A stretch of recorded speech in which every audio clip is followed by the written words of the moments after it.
Hey, good evening, everybody, wherever you're in the world. I hope you're having a great weekend. And I am delighted to have Jane Hatch on, who we found through the wonderful The Imagination Podcast. Shout out to them. The link for Jane Yeah. on The Imagination Podcast is in the description box, as are the links for Jane's YouTube, X, and website. And from Jane's bio, then there's so much of this story. We could probably do a series, but we'll see Yeah. how far we get tonight. A survivor of America's secret space program, CIA's MK Ultra, family court, corrupt, targeted individual. Jane's got a degree in journalism, was reported in Maine, told she was blacklisted by the CIA. She's writing a book about the Nazis, CIA, mind control. And the book is also highlighting the shocking revelations about Princess Diana and Elizabeth Wallace, the bloodline daughter of Queen Elizabeth.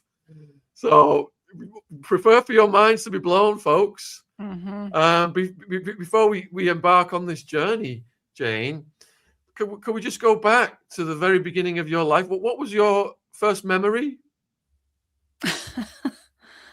My first memory in a linear fashion was playing out my yard, I think, with my dog and my sister, and being on the grass and looking up at the stars and having a real connection to the stars.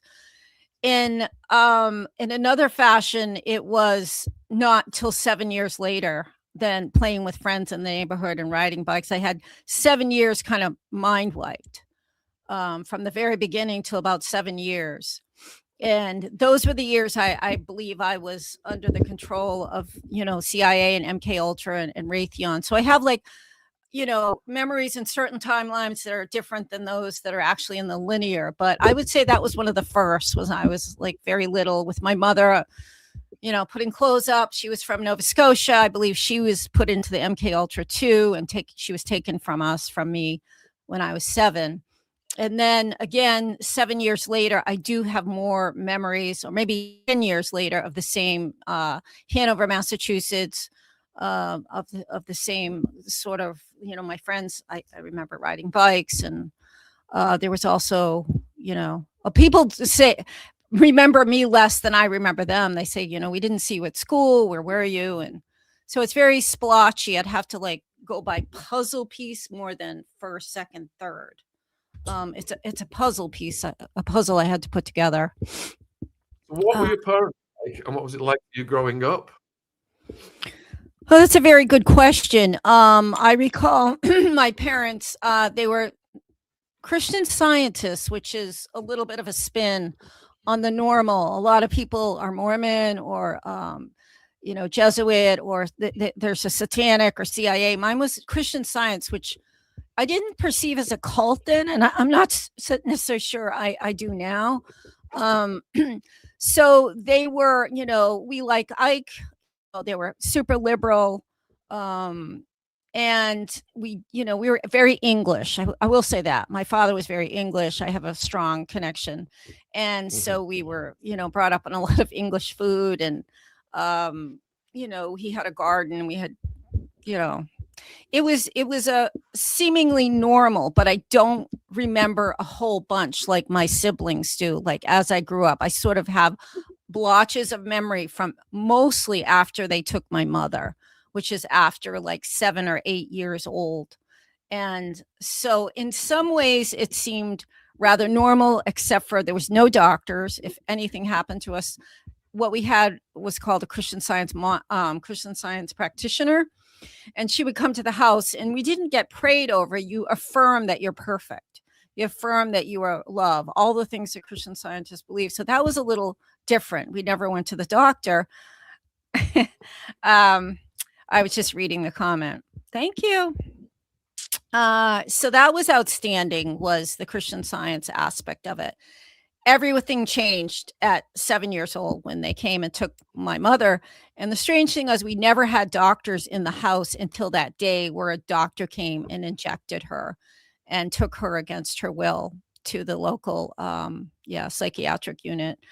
No doctors ever until there was this collaboration, it seemed, between my mother, the doctor, and somebody else. And she was taken away. I later learned that's pretty much a big part of MK Ultra. They want to eliminate the loving mother because they can't do the mind control if you have a safe place. If you have a loving mother, they can't split your mind successfully. That's one of the primary goals of MK Ultra, is to get you traumatized very early, and often by the loss of the mother. Even imagined loss. They'll convince you you've been betrayed. A big part of my book, I make a study of Princess Diana and her mother Frances, and how she went through the exact same thing at the same age I did, at 7, in family court. And that was very typical too. You probably remember how the British press, demonized Frances, and she was called the bolter. And yeah, that's very typical in MK Ultra, in the process. So I'm jumping around.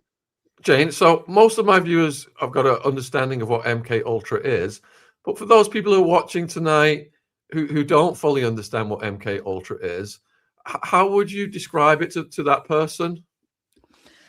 I would say it was an ancient technique going as far back as Egypt, but was cultivated and progressed in Nazi Germany, in the concentration camps, as far as some of the survivors have testified, including Elizabeth Wallace, who knew both Hitler and Mengele, and she was also MK Ultra.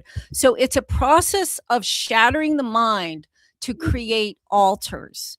And they found that certain bloodlines, sometimes elite bloodlines, or in my case, it was very telepathic bloodlines, we won't go crazy. We'll split our mind into alters. And some, like Stuart Swerdlow, has testified to 2,000 personalities. And they do it under torture. And they learned a lot of the torture in the concentration camps. There was the philosophy of extremes, which they used on the soldiers in Nazi Germany. They would starve them and then force them, and then they would freeze them and then make them and so the brain will split under that. And so they started to do that in after Nazi Germany with Operation Paperclip that came to the US.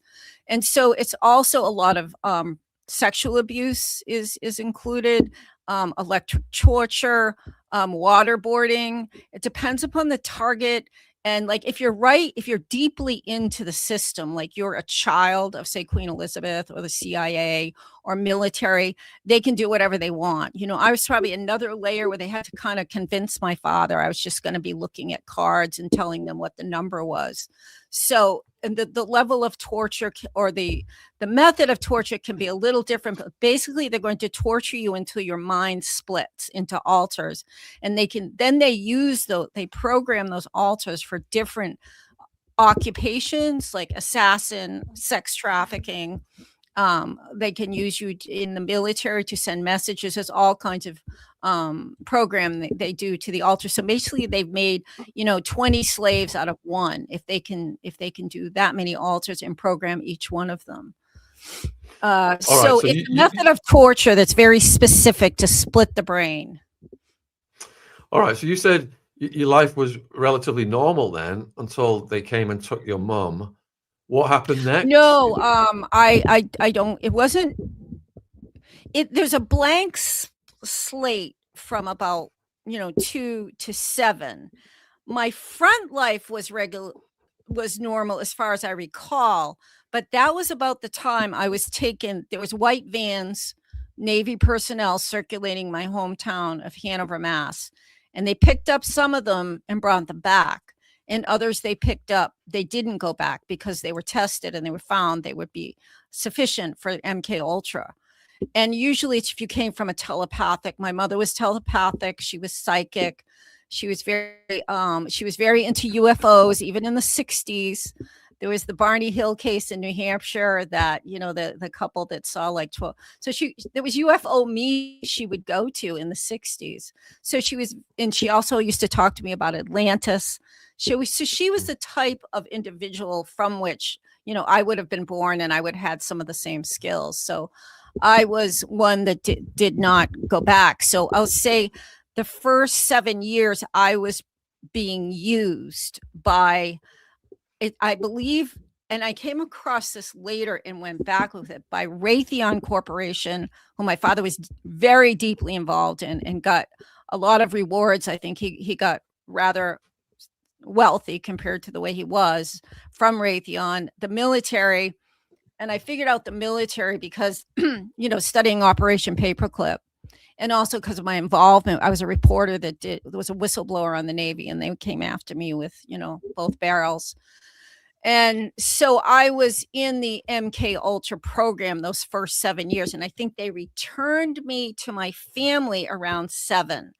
But that's when they took my mother so that I would be traumatized. It's called aftercare. They continually traumatize you in any way they possibly can, so you never hopefully remember the MK Ultra and the people who were involved and the people who did it. And that's very, very typical for MK Ultra, is you have the aftercare. And that, I believe, that's the targeted individual program, is to make sure secret space program individuals, MK Ultra, never get to the deeper trauma. Because as humans, I think we address what's right in front of us first. Somebody's hitting you or raping you, or you're going to deal with that, and then eventually. So removing the loving mother, I think, is systemic in that system. And so she never came home.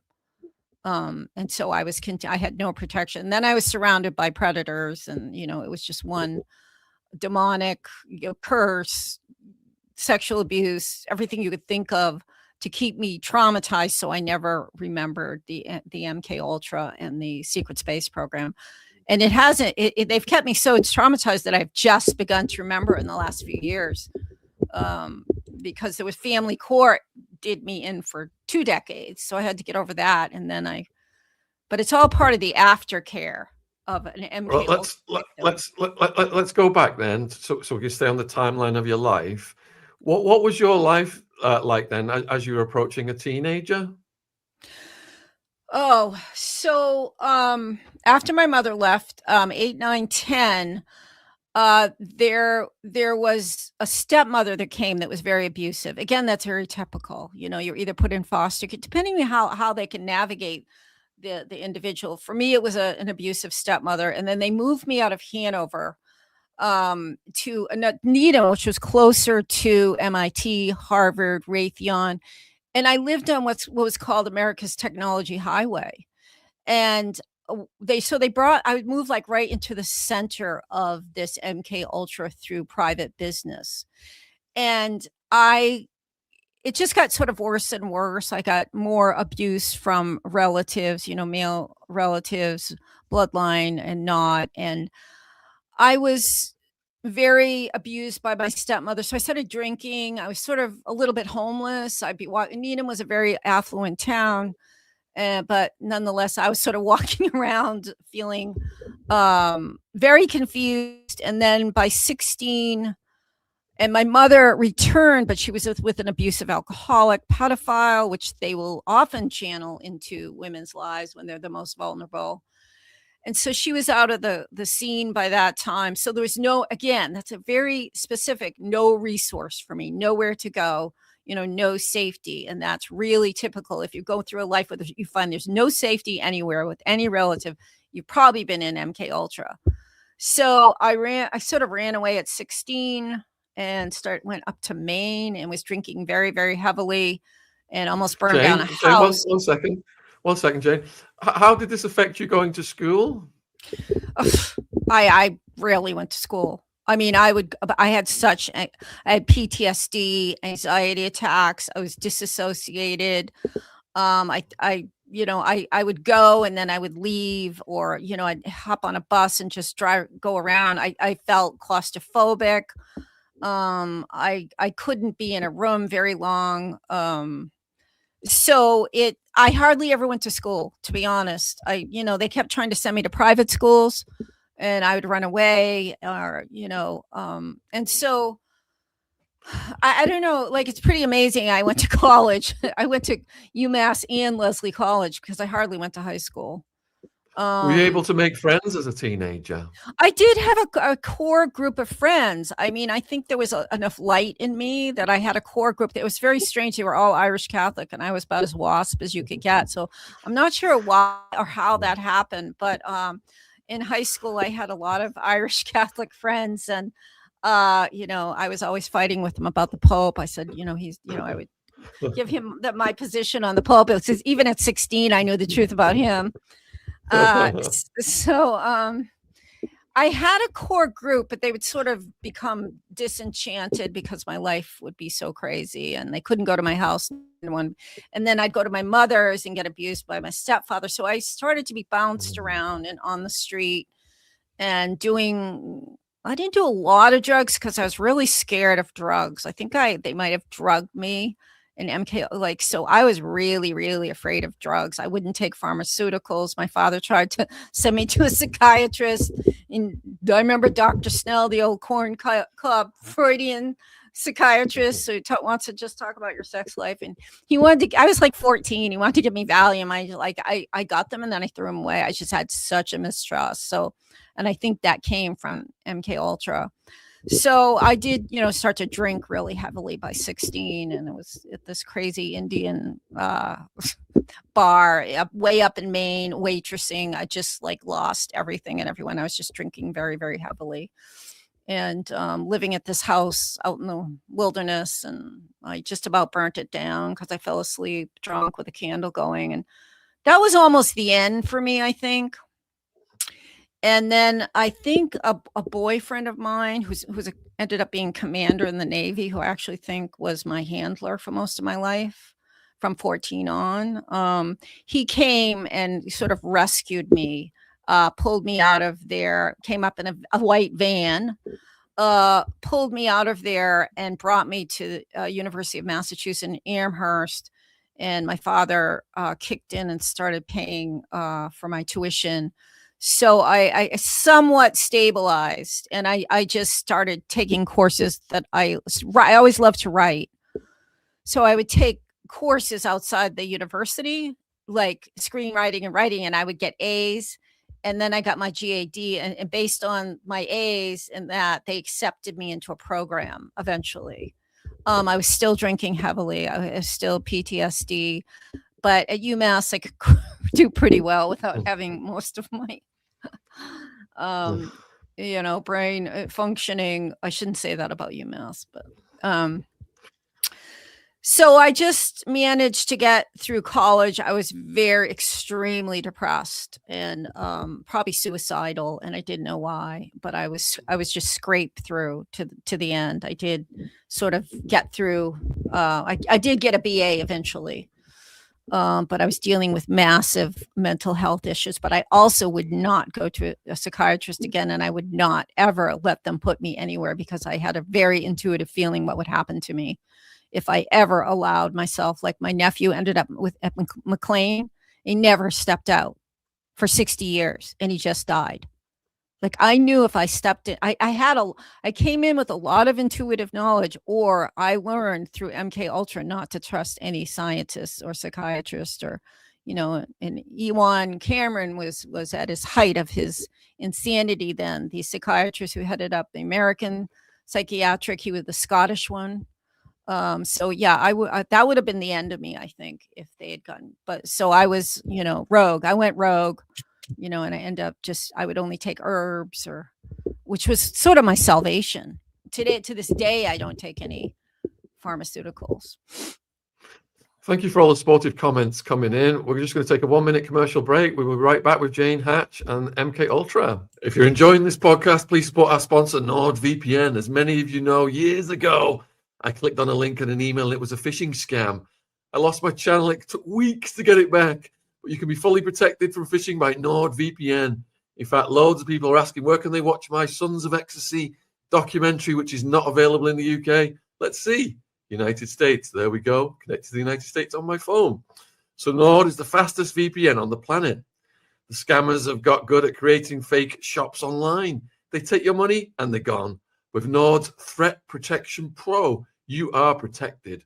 Threat Protection Pro is blocking hundreds of millions of scam hits per year. Sometimes pop-up ads containing malware are a nightmare.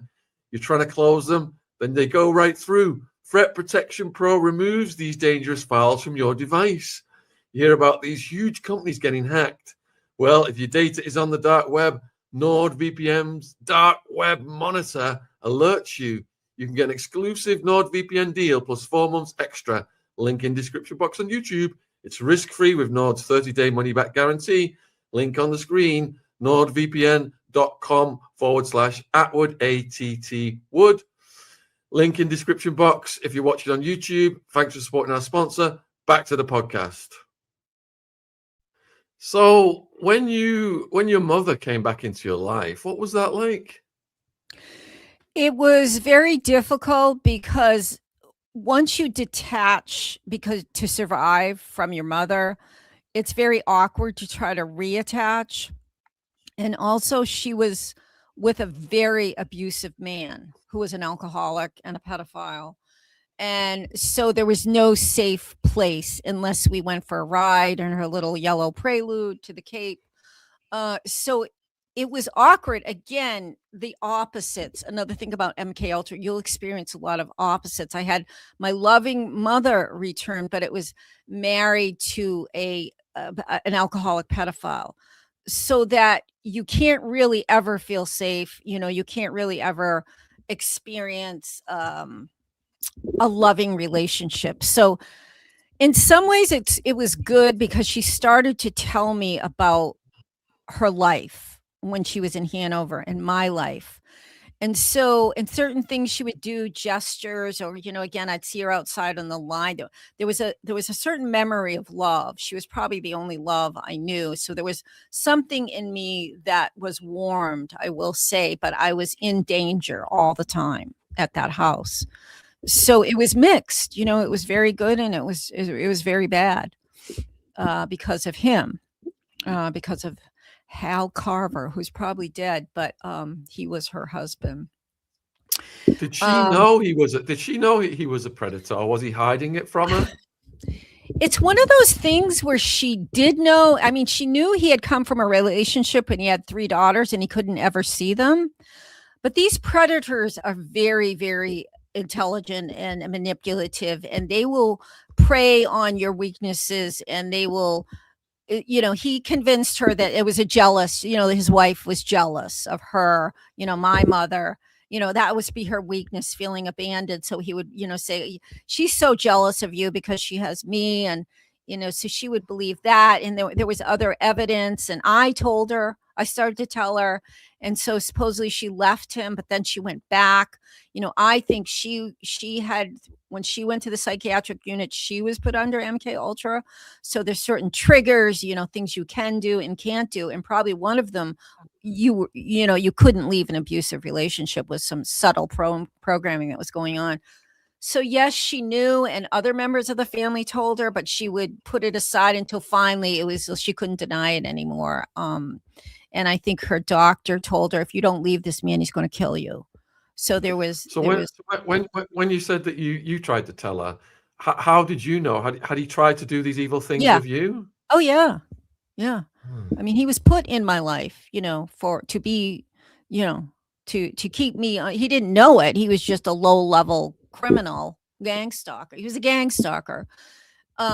Yes. Yeah. I mean, my brother-in-law, it was all, sexual abuse was all around me, and he was one of them. And I did tell my mother, and she did listen. And then, there was all this hoorah. And then as it happens, it sort of subsides, because I think the mind control comes in, and all the, she had been so traumatized by family court herself, like Diana's mother. She was never herself again. Family court destroyed her. It almost destroyed me. If it wasn't for shamans putting me back together again, I would not be here speaking. So, and she didn't have that available to her then. So up to this point in your life, then, as as you're telling the story as it's going on, I think you're like in your late teens. Yeah. How many different types of trauma had you been subjected to by this point? I mean, no one ever physically beat me. For some reason, it was hands off. I wasn't supposed to be touched for some reason. I had extreme abandonment from my father. Like, he completely abandoned me to the stepmother, and anything went, she said went. I was kind of sexually abused by him, but it was more in words and talking about my body. I had a half brother that did the same. I had a brother-in-law that raped me when I was around 7. My stepfather, Hal Carver, had raped me. I had been, constantly traumatized by everyone around me. Everyone around me abandoned me, my sisters, my brothers, in one way or another. They didn't all sexually abuse me, but they would drug me, or they would lie about me. They would start rumor. Like, I feel like they were under mind control too, because it was like there was definitely an agenda to destroy me. So every form, except for I was not touched. I was not beaten up or hit. That did not occur to me. And I don't know why, but it seemed like part of my targeting and my aftercare. Some people can be, touched, some can't. And I know in the program, if you can't be touched, it's because you're being sex trafficked. They want you without a mark on you. And I'm pretty sure for the level I reached in SSP, being a navigator, and I was open stargates, I was probably sex trafficked first. And I'm getting back certain memories of it, so that could have been carried over from that I was not supposed to have bruises on me, or any kind of marks that would disfigure me. Got a question from Goldie Marie. Were your sisters also abused? I had one sister, and I absolutely believe something happened to her, although she'll deny it. She was very sexually promiscuous, and she had very weird paintings she did of people in strange sexual situations. And she got addicted to prescription drugs. She was in a domestic violence situation. And so I don't know who did it. It could have been my father, or she also could have been MK Ultra, but she will deny all of it. But I would say, yes, she was also. I'm the outspoken person in the family. If she experienced it, she's not expressing it. And she sort of became an enemy of mine. I don't know if it was her own free will, or she was under mind control. She would start rumors, and just, wherever I went, she actually hired a sorcerer once to put a curse on me. So, I've dealt with a lot of curses and demons, everything you can imagine. Mm-hmm. But so the question, I would say yes. It's somewhere along the line they got her. Got a question from another viewer called Shauna, and Shauna's wondering, how did they go about choosing you? Like, what criteria do they use to single people out? One of the primary ones is if you have psionic capabilities. If you are telepathic, psychic, you can do remote view. They cultivate those children. They also know that we will not go crazy under torture. We'll split our minds. So in my situation, I was chosen because of my bloodline, my mother bloodline. She might even be German. She had 2 birth certificates. One was German, one was Nova Scotia. So they also do, surprisingly, like to torture their own kind, because they like to use our capabilities. They like our looks. So I was chosen because it was a bloodline skill of being psionic and telepathic, and they needed those skills for the secret space program. And does this tie into the bloodlines of the Illuminati? No, this is a different bloodline.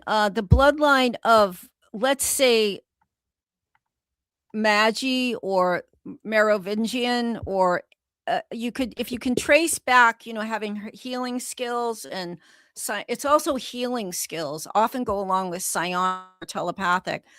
For me, they also, like Diana was elite. A lot of the aristocrats are chosen. I wasn't an aristocrat, but I had other skills they wanted. But they do choose a lot of aristocratic people for the program. Or if you have Stuart Swerdlow, his uncle was the first president of Russia, Nathan Reynolds in the United States, are the Reynolds billionaire. So they will choose those because that's critical. You pay to play. If you're in that class, you got to sacrifice your children. But mine was because of my bloodline of being telepathic and healing. They're turning my face red. Anyway. All right. Could you expand on what your life was like going into your 20s then? Yeah. Let's see. I was still drinking a lot to sort of cope with the PTSD and anxiety. I was still in and out of this relationship with this man that was a commander in the Navy, who I think now is my handler. I think he was moving me from one place to another, and um, I ended up. Um, I went to UMass, and then I did an internship in Needham, Massachusetts, as a journalist for the Needham Times. And it's kind of a critical point because I was maybe getting a little bit better. Like, I was highly respected as a journalist at that point already, even just as an intern. There was a newspaper in New York City that wanted me. I could have gone on to be Jane Pauley or something, the Herald or something. And I chose this dinky little hometown of mine because I think I wanted my father to approve of me finally. I wanted him to see my work. I wanted him to pick up the paper and say, "Oh, that's my daughter. Like, she's right. This is her photograph." He never did that. In fact, he wouldn't even let me live with them. I was completely abandoned by him again. And I think I kind of had a bit of a breakdown because of that.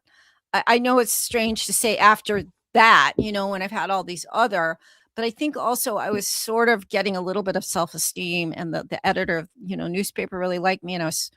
So I ended up just taking off and going to Maine and hanging out at this beach in Popham Beach, which my family had gone to for years. And I don't know, I was just running. I was just not knowing what to do. I think I was having a bit of a nervous breakdown. And I met this guy. He was a lifeguard. And he eventually came. I had no money. I had nowhere to go. I finished the internship. And he just came down in his white Corvette, picked me up, and brought me back to Maine. I had no place to go. And I started living with his family. And that was like 25, 26. And it was orchestrated in a way because I was supposed to go to Maine to be next to the Bath Iron Works Naval Shipyard.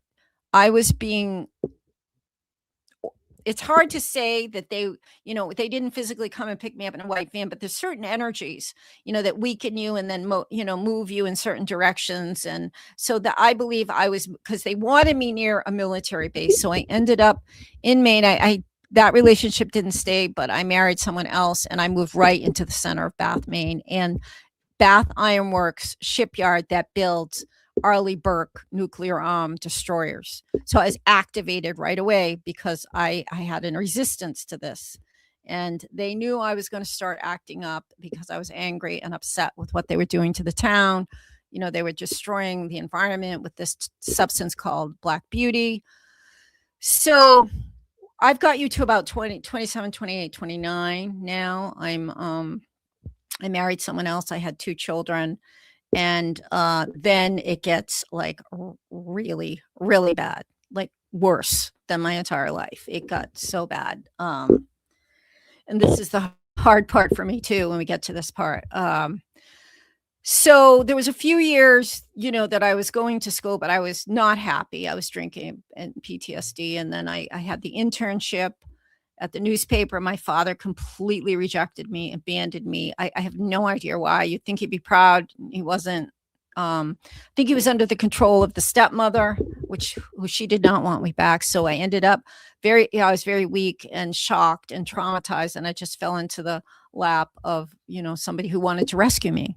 And he was a nice man. He wasn't, but he brought me to Maine, where near the Navy base. So that begins the next chapter, which would be family court and targeting with directed energy weapons. Are you okay to take us through that? Yeah. Again, it's the family court that gets to me. So, okay, it's complicated and it's not. They're still got their eye on me. Okay, so my husband, we part ways, and we've got 2 little girls. And he was not either a bad person. I think he was under mind control. And so I'm alone with 2 little girls, and I'm fine then. It's probably the happiest time. It was a year where I have my mother's coming up to see me, and the stepfather isn't there. So I'm getting to hear my mother's story.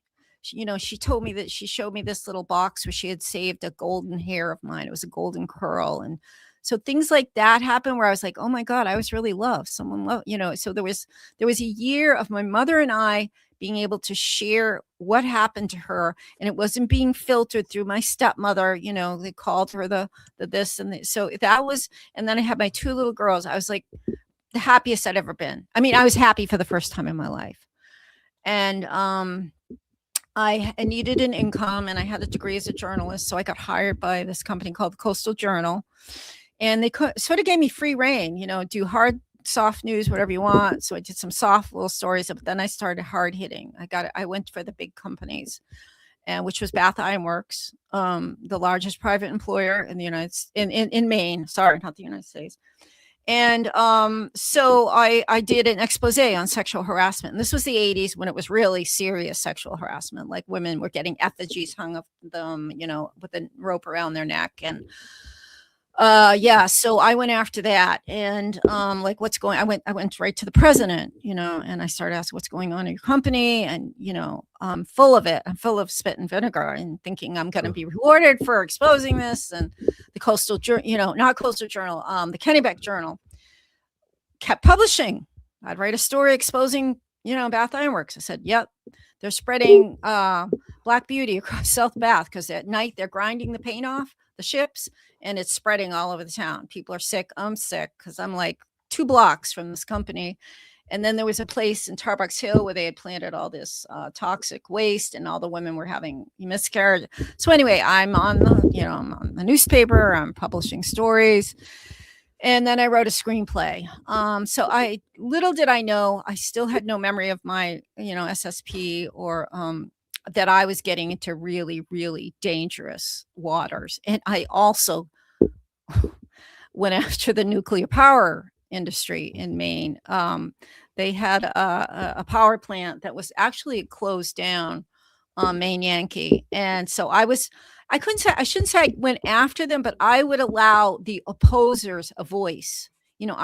Whereas the other, we're covering it up. We're covering up the resistance. So, I wasn't personally out there as an activist, but I would interview them and then I would publish it. So,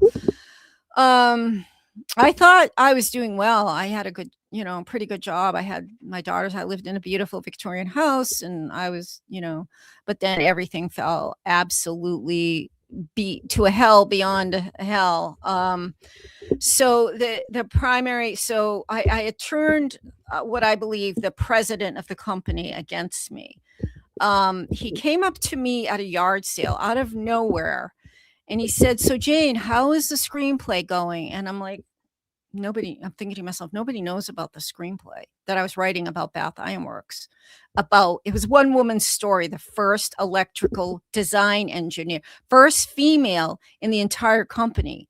It's a fascinating story, but I didn't think it was that big a deal. But there was information in that screenplay that was detrimental to Bath Iron Works. It was about faulty parts they were buying for cheap for the Arleigh Burke destroyers. And it was in the screenplay, but I thought it was incidental.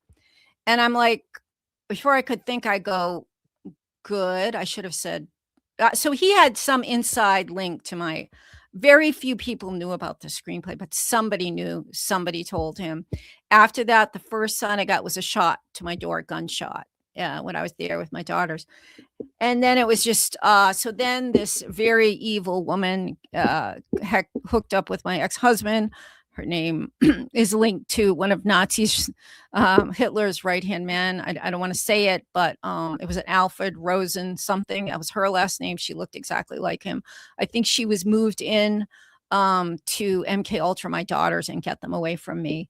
And so I noticed, especially my oldest she was coming home and she couldn't eat, she couldn't sleep, she was wetting the bed. She started to say things to me like, are we poor? I could tell like she was being brainwashed. And I would try to tell her father, and her father would say, you're just jealous. And I'm like, no.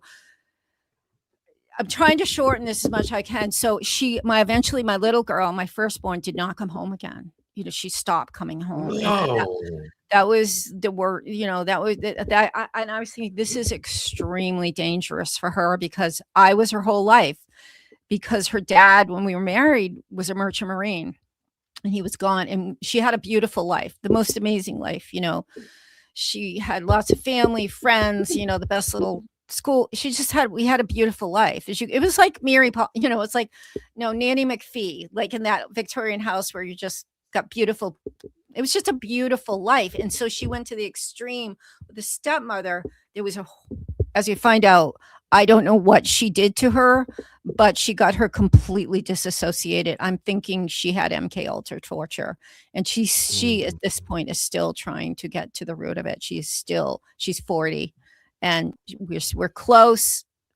But anyway, so I finally went to court, not knowing Bill Haggett, who is now deceased, Judge Field, the judge I went to. It was an apodic little town. They were all interconnected.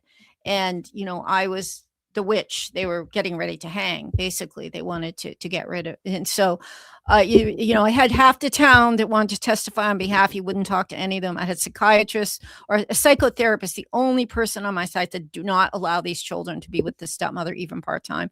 Judge would not listen to her. It was a complete setup. They could not find anything on me. So that somehow the Guardian had learned that I had prophesized there would be tidal waves on the East Coast of the country. That went into the report. The Guardians, that's all they had. And then I had predicted, and I thought there was a negative energy triangle between Bath Island, where it's main Yankee nuclear power plant, and in Brunswick Naval Air Station. It doesn't take a psychic to know that's probably a bad. And so the judge even read that out loud and laughed. And so, but this is, if they would release their reports, they won't. You would see it was a witch trial because they could find nothing else on me. And so on those basis, they took my children. And he was a merchant marine, their father, so he wasn't there. So they were basically isolated with a psychopath. And she had already started to be sexually abusive. The judge knew it, and he still trafficked them. He trafficked them to her. And it was just the beginning of 10 years of absolute hell on earth. Every single day was trauma after trauma after trauma, me trying to keep them alive. And every time I called, and one of them would answer, they would be punished. So she definitely knew MK Ultra, because they slowly but surely began to associate me with pain. If they answered the phone, if they went to see me when I supposedly had visitation, they would be punished when they got back. But it was very subtle. So it's not something you go report to the police until eventually she had created matricide, which is the same that happened to me with my mother, Diana, with her mother. Thousands of women now are reporting this when they go to family court, that they're being ostracized and made that, out of the child's life. The statistics now on women that report abuse of their children and losing their children is astronomical. Like, if you report abuse, you're going to lose your kids, because they want that kid. They want that kid because it's traumatized, and they can fall between the cracks and they can start sex trafficking them. So that could be a whole show in itself, because I did a big study. I thought it's just me, and then I thought it was just me. So that was like, I had wished they had burned me to the stake. It would have been a lot less painful than what I went through every day trying to save my daughters, and them, the punishment they received for talking to me. They would lose a favorite game or a favorite TV show, or they'd be forced to do hard labor, if they talked. So it was very much an MK Ultra. They never totally got my youngest daughter to abandon me, which is what they want. The therapist, the guardian, they wanted her to start speaking out against me and saying it, and she never would. And so she got it very, very bad abuse from the stepmother. And eventually she called me, she was crying. She said, "Mom, I think Linda's gonna kill me." And I believed it, because when you can't if you're an MK Ultra and you can't, in your handler or program, and you can't get your subject under control, you can see that in Stranger Things. Whenever Elle tried to resist and react, they'd go after her with both guns. That's innate in that program. So I think they were going to try to sex traffic them. They're absolutely beautiful, blue-eyed, blonde, the kind that Jeffrey Epstein would have. So I wrote an entire book about it. It's called The Land of Broken Crystals and the Girl Who Knew Too Much. And it's riveting, people say, but it's brutal if you can get through it. but it shows the reality. Thank you. Yeah, me too. Yeah, but I wasn't meant to be protected. If anyone came in to protect me, they would have gotten rid of them really quickly. Well, that's what I Um, was going to ask next, Jane. Did you have anybody supporting you or helping you as you were getting through this period of your life? well, initially in family court, I had my group of friends from when I was married. My family completely abandoned me, except for my mother. My mother didn't abandon me, but she was very messed up because I think of her own MK Ultra, and she was heavy on pharmaceuticals. They had really drugged her, I think, and she was there, but she wasn't. She also started to abandon me. I think she was programmed to do it. So she did some really, really horrible things during this time, which are in my book. Um, no, by the time I got through this, I had no one. I originally, I'd been a well-respected reporter. I had a lot of friends. My family was from Bath. My grandparents, great grandparents. I was a community member in good standing, a long time, a Maine resident in many ways. But I lost everyone. I think some of them are mind controlled to leave. Others just, they can't stand the trauma. People can't stand that level of trauma and horror and evil. Especially little villagers in Maine that just, they could not understand what was happening to me. They knew me as, a family person and a mother and, a reporter. And it was eventually people have finally understood what happened, that when the stepmother came in and aligned with the guardian ad litem, the judge, that something really truly evil took over. And there was girls dying in that town.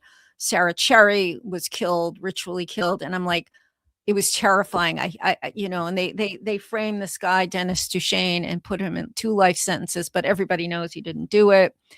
I I was in the middle of a satanic ring, of child traffickers, and I think it was the leaders of the community. I think it was, the judges, the lawyers, the police. No one was going to help me, believe me, if they could traffic my daughters and make money, and no one did. And then I got involved with a really bad character too, who promised to say, my mother went through the same.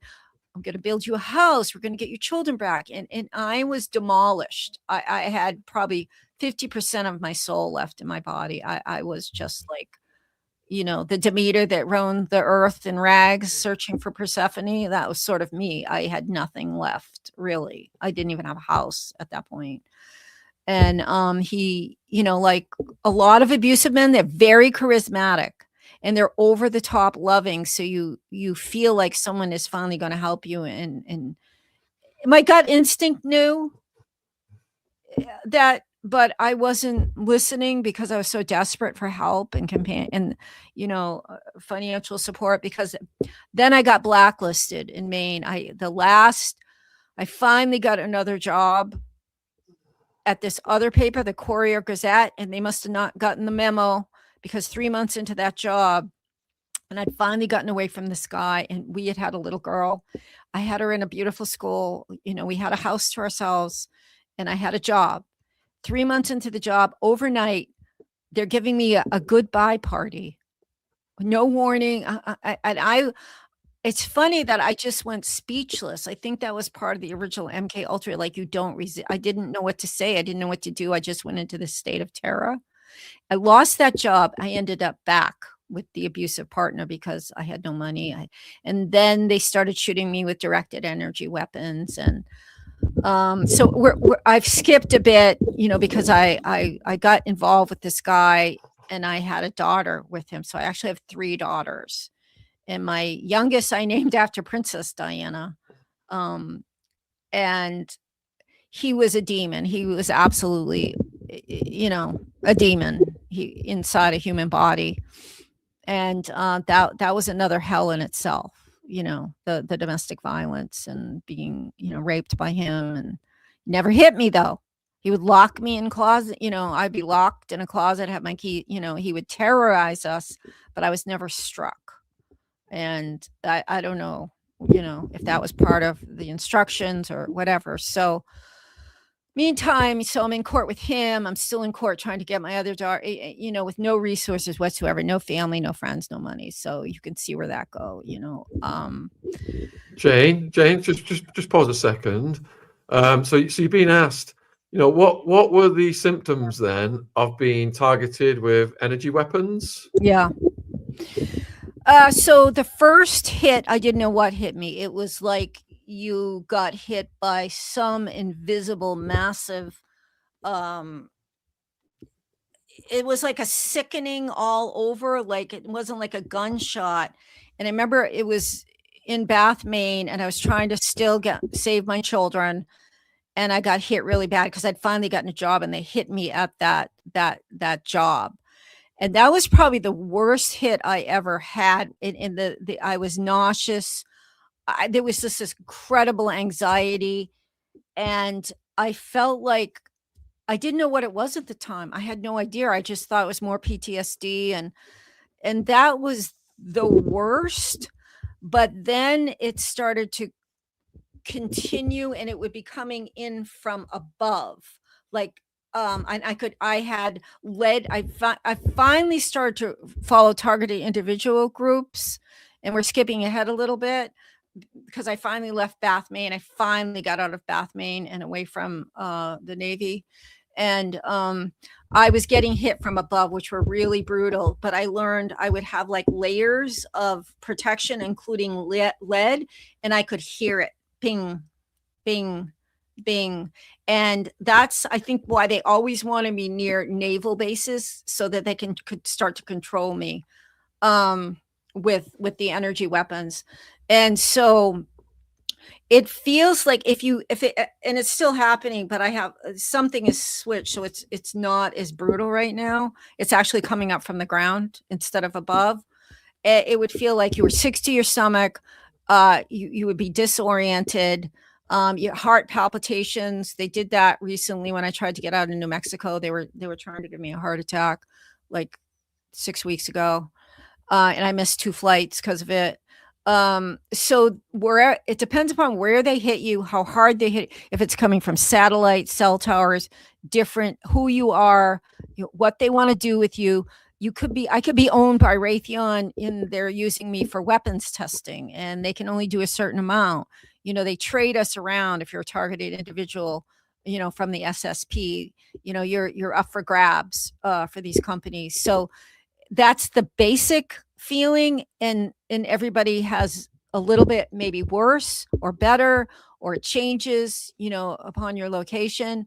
There was a time I just I couldn't escape it. It was just for everywhere I went, and it was brutal. And I actually, at that point, I wrote a letter to Susan Collins. She's a representative and of Maine, I think, in the Senate. And I explained, like I said, I'm going to die if this doesn't stop. And I wrote her a long letter. Of course, she never acknowledged it. But I said, my family was from Bath, Maine, and my grandparents built half of it. Like, I was just trying to be a good person. I was exposing environmental. And actually, she never wrote back. She never acknowledged it. But the worst stopped. And I'm not saying it's because of her. I might have gone into a different phase. There's 5 phases of targeting. They might have moved me into another phase.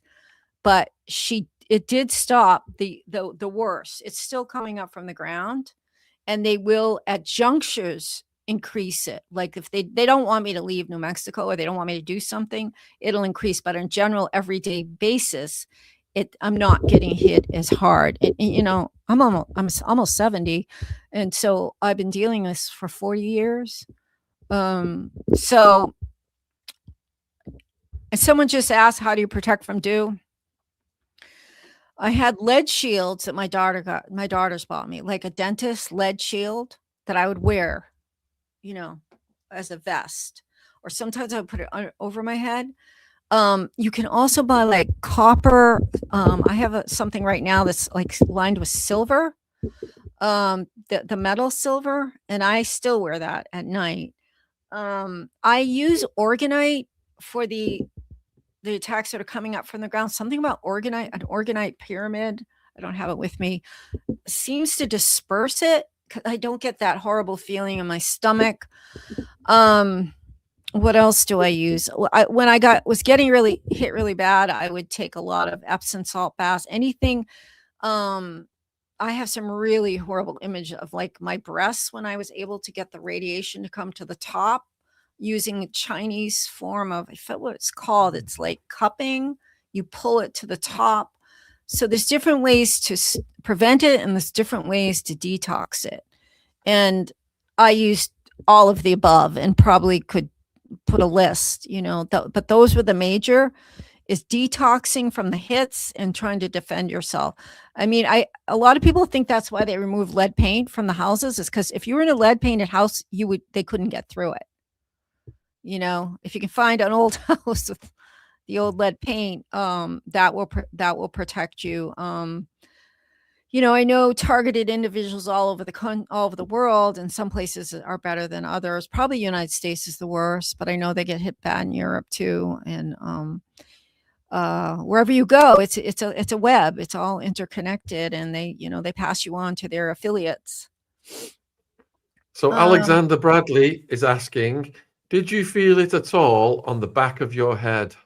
Oh yeah, they would hit me in the back of the head all the time. Yeah, it's like it'll feel like, like a ping, but it's what you feel inside that is worse, because you start to feel dizzy and you can't think, and you get anxiety and confusion. The actual radiation hitting isn't the hard part. It's the results. Yeah, they like to hit you on the head. They want to immobilize you so you can't talk. And why they don't come right out and kill me. I'm probably owned by somebody. I don't know. Maybe I'm owned by the Navy and they can't kill. I don't know. And part of it is I don't know. They say, well, why are they torturing? Why don't they just kill you? Well, there's reasons. I might have a contract to the Navy to be used for weapons testing until 2000 and something 30 or something, or there's reasons we don't know. I'd love to see my records and see when, where, why, and how. But it's subsided for me. Sometimes I think they like to move their resources. They love to torture young women. They love it. It's, our politicians, they all love to torture. Well, I hate to say it, they do. And the young, so when I was younger and, I got more, and maybe it's because I'm older, it's not as much fun. I don't know, I don't know why. I just hear horrible stories all day on Facebook from women, young women, their animals are getting hit, their grandmother, their children, they're all getting hit, so I don't know if I answered a question or not. Yeah, let's go back to your story then. So as you were getting through this most traumatic phase of your life, what was happening with your daughters? Were they still, the satanic, the SRA, was that still going on with them, or did they manage to escape? That's okay. So what was going on when they were with the stepmother and my ex-husband was out to sea? I believe she was torturing them in different ways. And I knew about the visible, the mind control. I could tell the brainwashing, but I didn't. So I was about 3 towns over, because when I would leave them, some of the weapon shooting would subside and the demonic attacks. So they were trying to get me away from them so they would let up a little bit. And so I was working from there to try to help them. It just got worse and worse and worse. And I knew she was going to kill them. I knew she was going to kill them especially my youngest, because she could not get her under total. She would not stop believing in me. The poor little thing, with all the guardian against her and the judges, and it's just like 5 or 6 years old. And the therapist, she said, you're just being codependent with your mother. And she would not give in. And I'm pretty sure, I felt that way too. Meantime, I was trying to stay alive. I wanted to die. I wanted to die. I knew if I died, they would die, because I was the only one that knew the truth of what was really going on. And so I reached deep down into, I think, past lifetimes and esoteric knowledge I had and spiritual knowledge. And I started to go to shamans. And I went to one on a hillside in Freedom, Maine, and she started to return pieces of my soul. Because when you have trauma, your soul can leave your body. Psychiatrists call it pieces. You can't lose more than half. But you know the expression, they're only half there. That's generally true. They've had so much trauma in war, family court, that they're only half there. So I think I was less than half there and somehow still functioning.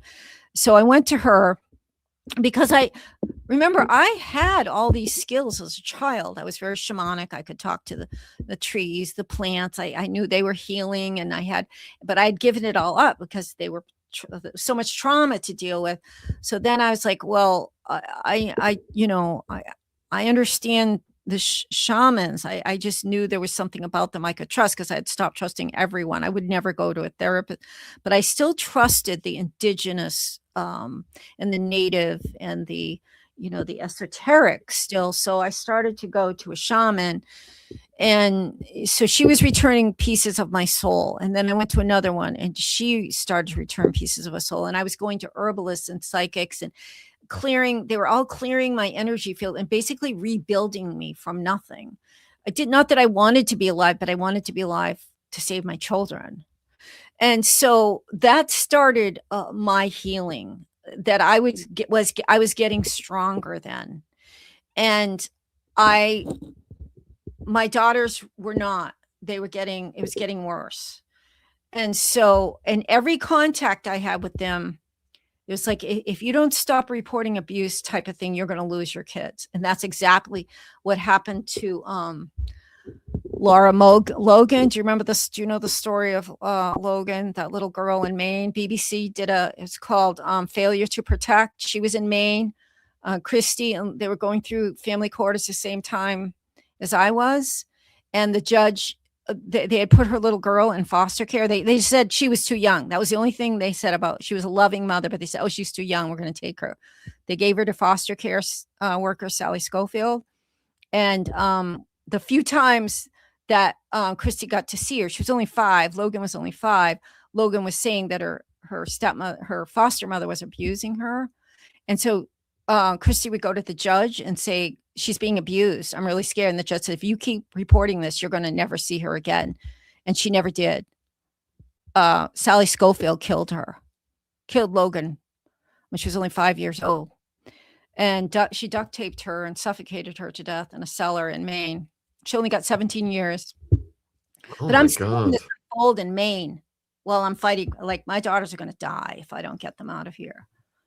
Because that's, the judges were all involved. There's no oversight in Maine. So they were trafficking Logan, and Logan was telling her mother, and that was the end. And yeah, she got her back, but her body, they let her to bury Logan, and that, it came to fruition. So I knew at that point what I was up against. So I had to be extremely careful. All the abuse, my daughters were telling me, there was nowhere to go. I couldn't go to the police, couldn't go, because they're all in on it. Guardian, the judges. So I'm like, well, I'm going to learn, I'm going to resurrect my shaman skills, my healing capabilities. The only way I'm going to be able to get to them is through the spirit world when no one can see me.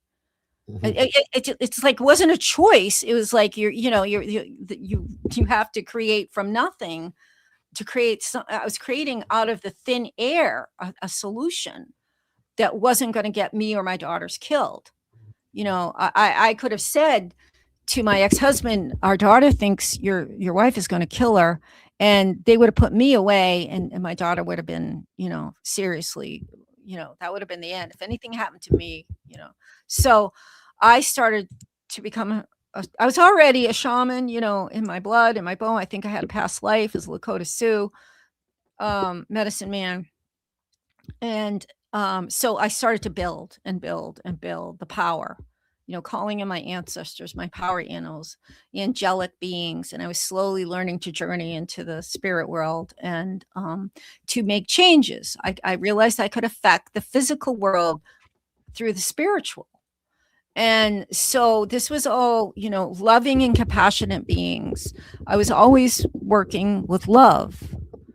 And I don't even say light because Lucifer thinks he's light. So I was using love, the loving beings, power animals, which another, they're called totems, there's many words, the Native American. But so then I ended up in a master's degree in Lesley College to learn more about shamanism. And so I did like a literary review, but meantime, I was becoming one.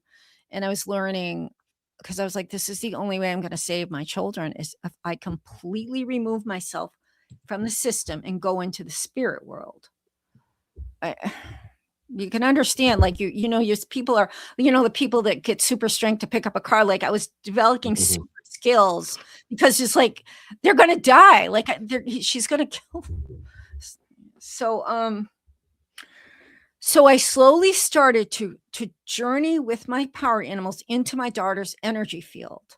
And what shamans do is they can remove what we call spiritual intrusions, demonic entities, possessions. So I was slowly starting to remove the cords that she had put on them that were attached to demonic beings that were it was just, they were descending down onto this house of horror.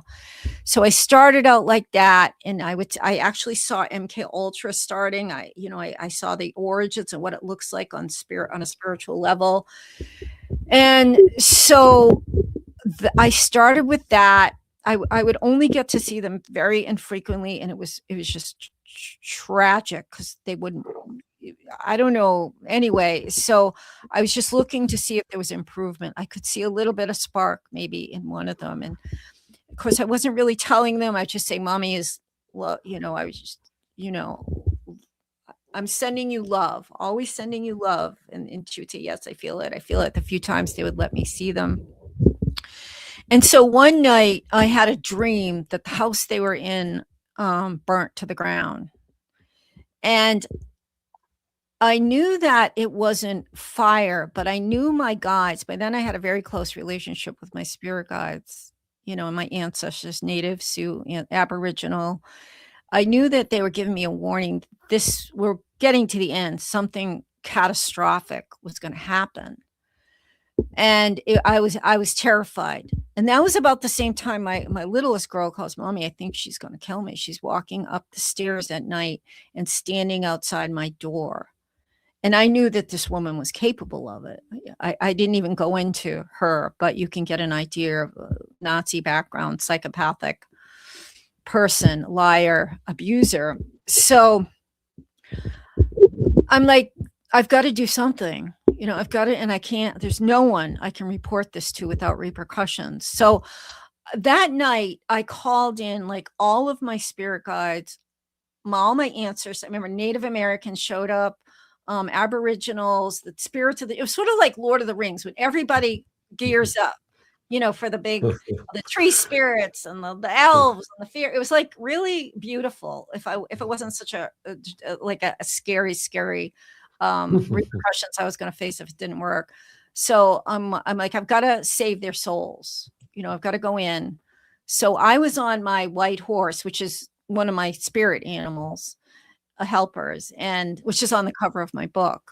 And this whole scene I'm describing to you now is on the cover of my book. And so I get on this spirit horse, my soul, and I journey, and I'm drumming, and they're all with me. I'm surrounded. I'm getting goosebumps now by all these spirits, tree spirit, all the loving spirits of Mother Earth, and some of my ancestors, and you just hire, send them out, and like they know these children have to be saved. So we all go and we ascend on the house, all of us. And we're clearing the demons out. We're turning the tide. I'm trying to return a piece of their soul. And I'm there on the white horse, and I see both of my daughters, and I hold out my hand to one of them, because if they were under total MK Ultra, they don't trust anybody. They wouldn't come. She reached back. She knew there was trust. There was trust left in another human being on the planet. Because we had the most beautiful first 6 years, like they couldn't forget it. So she reached back, and then the other one that was under the most MK Ultra, I was like, she's not going to reach back, and I can't do anything against their will. And she did. I held on my hand, and she took it. And I'm talking about their spirits. So they're with me. Meanwhile, the natives are just like destroying, the spirits. They're just breaking down the walls and just like it's like a Auschwitz kind of feeling in there, and they're just bringing in all this new energy and tearing it apart. And so we get on my horse and we escape, because all kinds of demons trying to pull us back, because that's the nature of SRA and MK Ultra. They work with, it's all about it, Shaun. So we fly back through the spirit world. We go back to my house in Dermascata, which is on a river in a pretty little town. And I just kind of collapsed. So my spirit has done the journey, my consciousness and their consciousness. And I actually fell asleep in peace, and probably the first time in a decade since she had come in, the stepmother. So something had happened. I knew something had happened. I wasn't sure what, but I did the only thing I could think of, that was the only resource. So the next day I get a call from someone who was near the house where my daughters were. Said, "Jane, you need to get over here." Like, it was like a spy that dared to talk to the town witch or something. Like, there's people that still loved me, and they loved my daughters, and they were just shocked. And so they said, "Jane, you need to get to the house." I'm like, "What's going on?" She says, "I don't know. The police are there."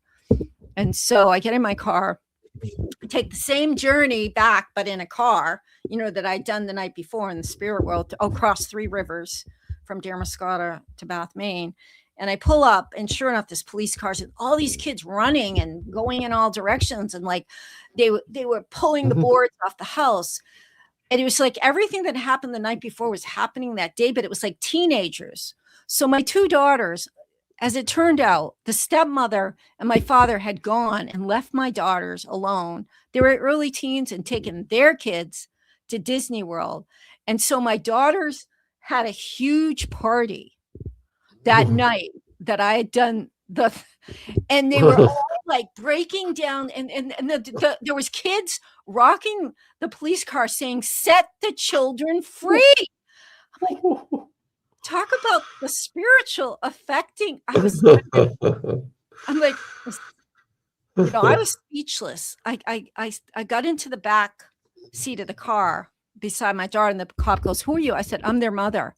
I said, "What's going on?" They had just a big party or something, and there's just kids running in all directions, the house torn apart.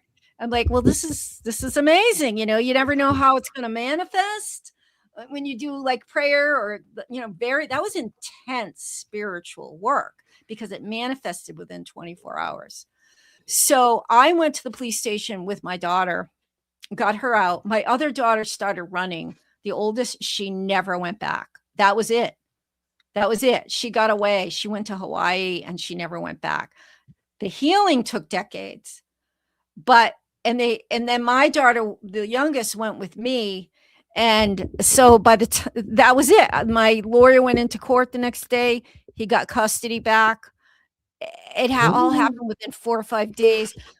The stepmother and the father got back. They were furious. They tried to get the girls committed to an asylum. This is how mind control my ex was. These were like, girls that had never done it. This was it. That's the biggest, worst thing they'd ever done, because they were very subdued.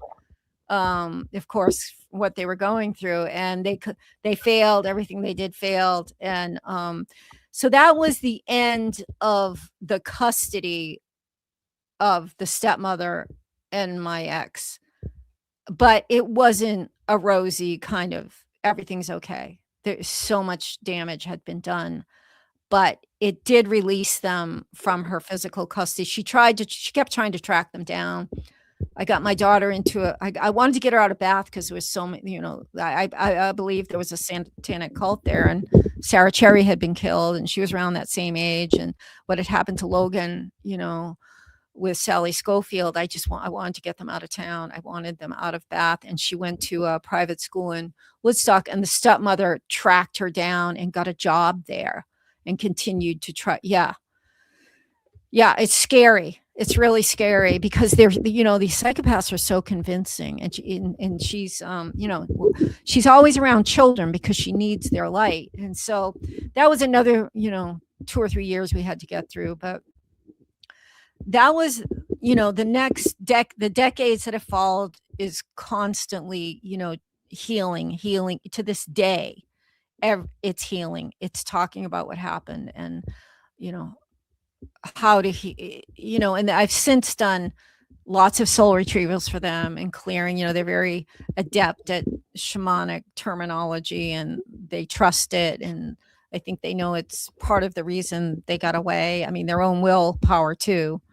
So they did not end up sex trafficked by the stepmother or the judges. They did get free physically, but it began decades of healing. So at that point, I'm like 40, something like that. And then I eventually escape Maine with my youngest daughter and Diana, and get away from the abuse that we were going through. How did you escape? Well, I think it was one of the classic, he was at work and I was sneakily packing, for like a week and planning. And I had my brother on Cape Cod had called and said, my father was getting dementia by then, and my brother couldn't deal with it. And he had, my father had a beautiful house on Cape Cod, and my brother called and said, listen, can you come down and take care of Dad? And I'm like, yep. Tomorrow, too soon. So then that was it. And, but I did it, with, I had to slowly, get my car packed, and, we had a bunny and a kitten and my little girl. And I'll never forget that day leaving Maine. I just, I felt for sure I was going to see sirens behind me, or I just couldn't believe that we actually got out. And I feel like it was, it was the spirits, supporting us. And so we got to Cape Cod, and that was actually a good year.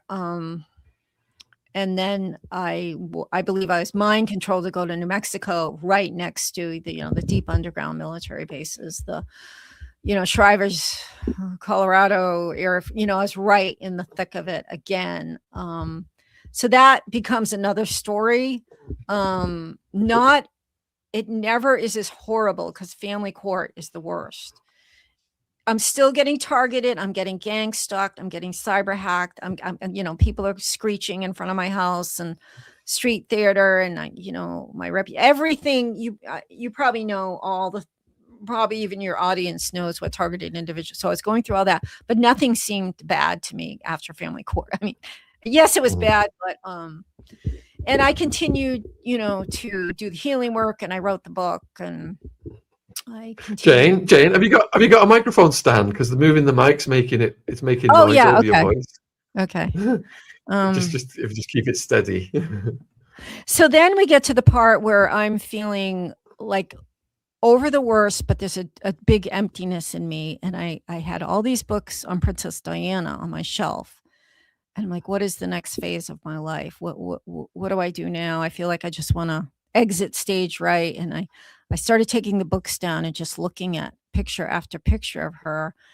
And there was something about Diana, like when I felt like a throwaway, a nothing, a nobody, and I would see her hugging, kids with no legs, or, aren't, like all the throwaways, and she could love them. I always felt like hope, like, well, if they can be loved, maybe I can too. There was something about Diana that just touched my heart, like everybody.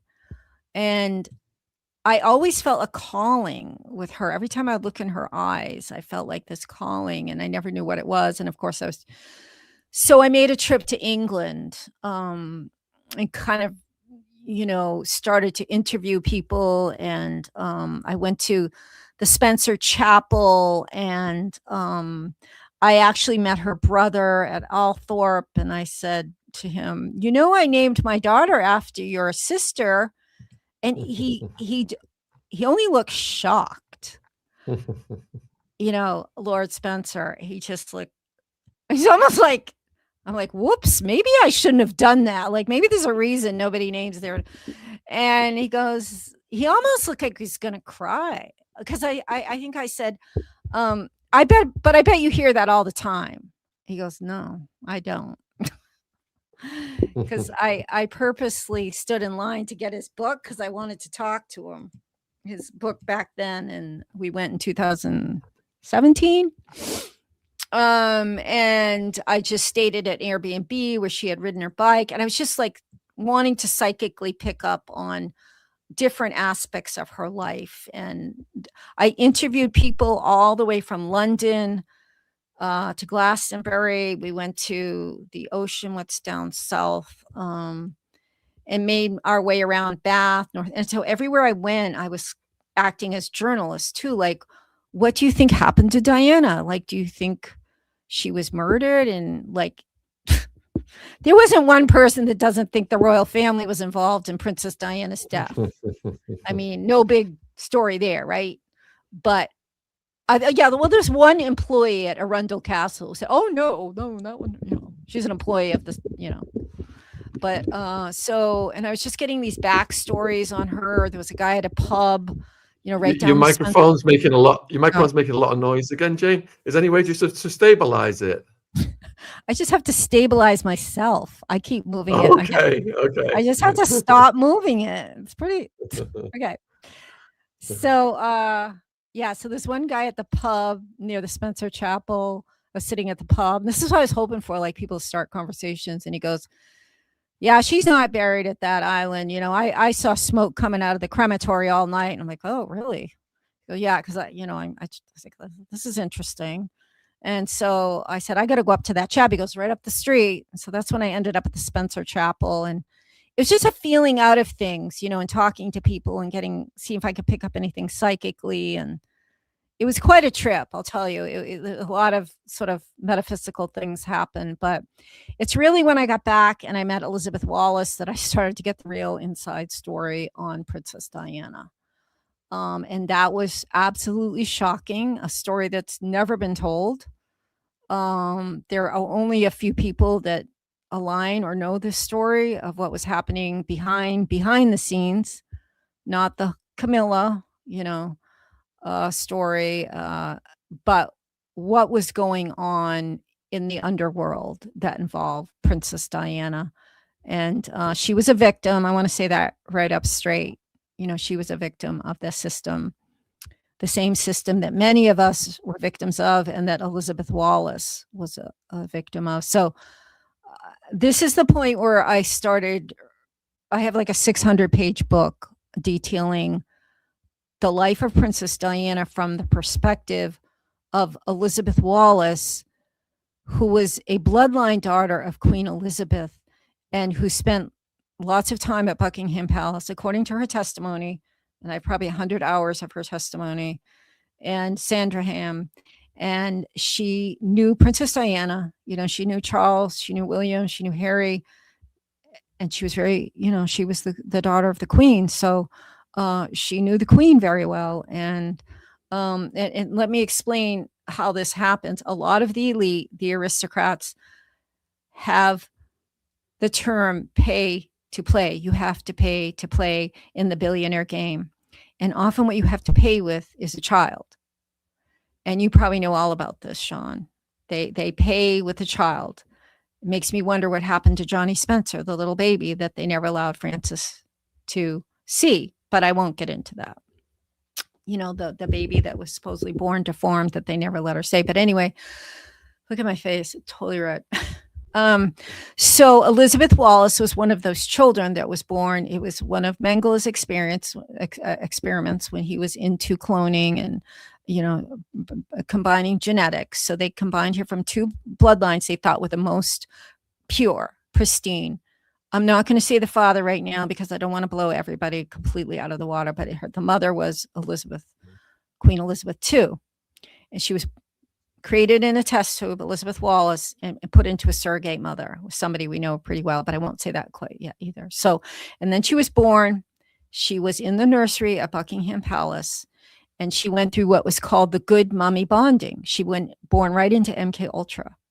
So she got the good mother, and then Elizabeth's case, they didn't have to make up. Elizabeth would turn her over to Mengele for MK Ultra, and Hitler for MK Ultra programming. And so from birth on, she was in the program, and part of coming to the castles was called the good mummy bonding. And she had to call her mama or something like that. And she would spend time with the queen, and they would go through the, like the soldiers went through the extreme of, the high cold. So they would overwhelm her with, pretty dresses and little pets and food and everything. And then so that when Queen Elizabeth abandoned her to Mengele, the trauma would be horrifying. So Elizabeth navigated between the royal family, which included Charles. Charles knows about it. Margaret Thatcher. I have a picture that Elizabeth does of Elizabeth when she was about 12, Margaret Thatcher and Queen Elizabeth in a garden. It's a painting, so it's not a photograph, but she has probably 1,000 photographs of all of these places and, what they did and her memory of it. So Elizabeth was also put out to her front family in the Netherlands. So she was not raised full time with the royal family, but she would visit for these bonding sessions. And then she would also be put out to Mengele and Hitler and her programmers. She had programmers and handlers. So she was being, they were creating altars in her to sex traffic her. And she was, and also to be an assassin and a courier. And because she was of these two supposedly pristine bloodlines, she was in high demand as a child by the pedophiles. And she testified she was trafficked to all presidents in the United States, starting with Jimmy Carter and up to the present. She was, in the monarch elite. She was tortured by Elizabeth as well. And there's other women, many other, Rebecca Barron of England, Chantal Fry, they all claim, Queen Elizabeth was a programmer and tortured them as part of their MK Ultra monarch elite. Means you're an elite sex slave, and you're trafficked to the highest level military, the highest level politicians. Oh yeah, see, I keep hearing, there's so many people that support this too.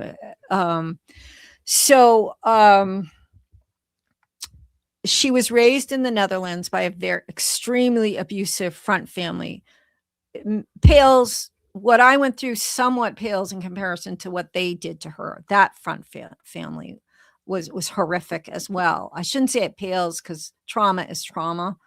So she went from the Netherlands to Mengele and then to the Queen. And she was started to be trafficked very, very early. To the presidents, and Margaret Thatcher was involved. I mean, there's so many. So during this time, I think when she was 13, she started to see Diana. Diana was 19, I think. And sorry. So it's all right. You're doing great. Keep going. Yeah, I just have these things that have just popped up. Okay. So she started to interact with Diana, and okay, I don't know how deep. I just want to save something for the book, but to a degree, Diana and Elizabeth were in the same program behind the scenes, and they would see each other at the World Economic Forum. They would be secretly taken in the Vatican. They both were together at the Vatican. I'm not going to say right now what they were doing. I think the audience can guess, but I did want to leave something for the book. They were in the United States together, and they weren't allowed to talk. They could not talk in these, but they would make sign language. They knew that they cared about each other, and they would just make little, she said, or because they were heavily guarded. Until eventually that developed into a relationship where Diana had her, when Diana was at Kensington Palace, she had Elizabeth picked up where she was and brought to Kensington Palace, and they would meet in secret, according to Elizabeth. I asked Paul Burrell about this, and he adamantly denies that this ever occurred, but Paul Burrell would not be in the presence. When Diana had something highly secret, he was not there. But he wouldn't. I asked him because I had formed a little bit of of a relationship with him on Instagram. He was very nice. He knew I was writing a book, and he was very nice to me because he was very famous at that time. But he knew I genuinely cared about Diana. I wasn't just like, and so he started to talk to me. And so after I met Elizabeth, I said, Paul, I have a question for you. There was a woman that was a friend of Diana's. This woman said that Diana sent her a champagne colored wedding dress in the mail. Diana was often giving away. I said, you would have been the person that sent that. I said, do you ever recall Diana sending a champagne colored wedding dress to anyone? Or do you remember a woman named Elizabeth? She also went by Rachel. And he didn't answer. And that was the last time I ever heard from him. So it could be, it's either too fantastical and ridiculous, or he didn't want to answer that question, and that was the last time we ever messaged. And I knew I was taking a risk, but could he, if he revealed that, he'd be in deep trouble. That, if there was a sex trafficking victim visiting with Diana. And so anyway, that was the end of that relationship. As small as it was a contact. Paul Barrow was very central, as you know, her butler. And I don't know, has he been on here? I think we tried, but we've not had any success yet. Yeah.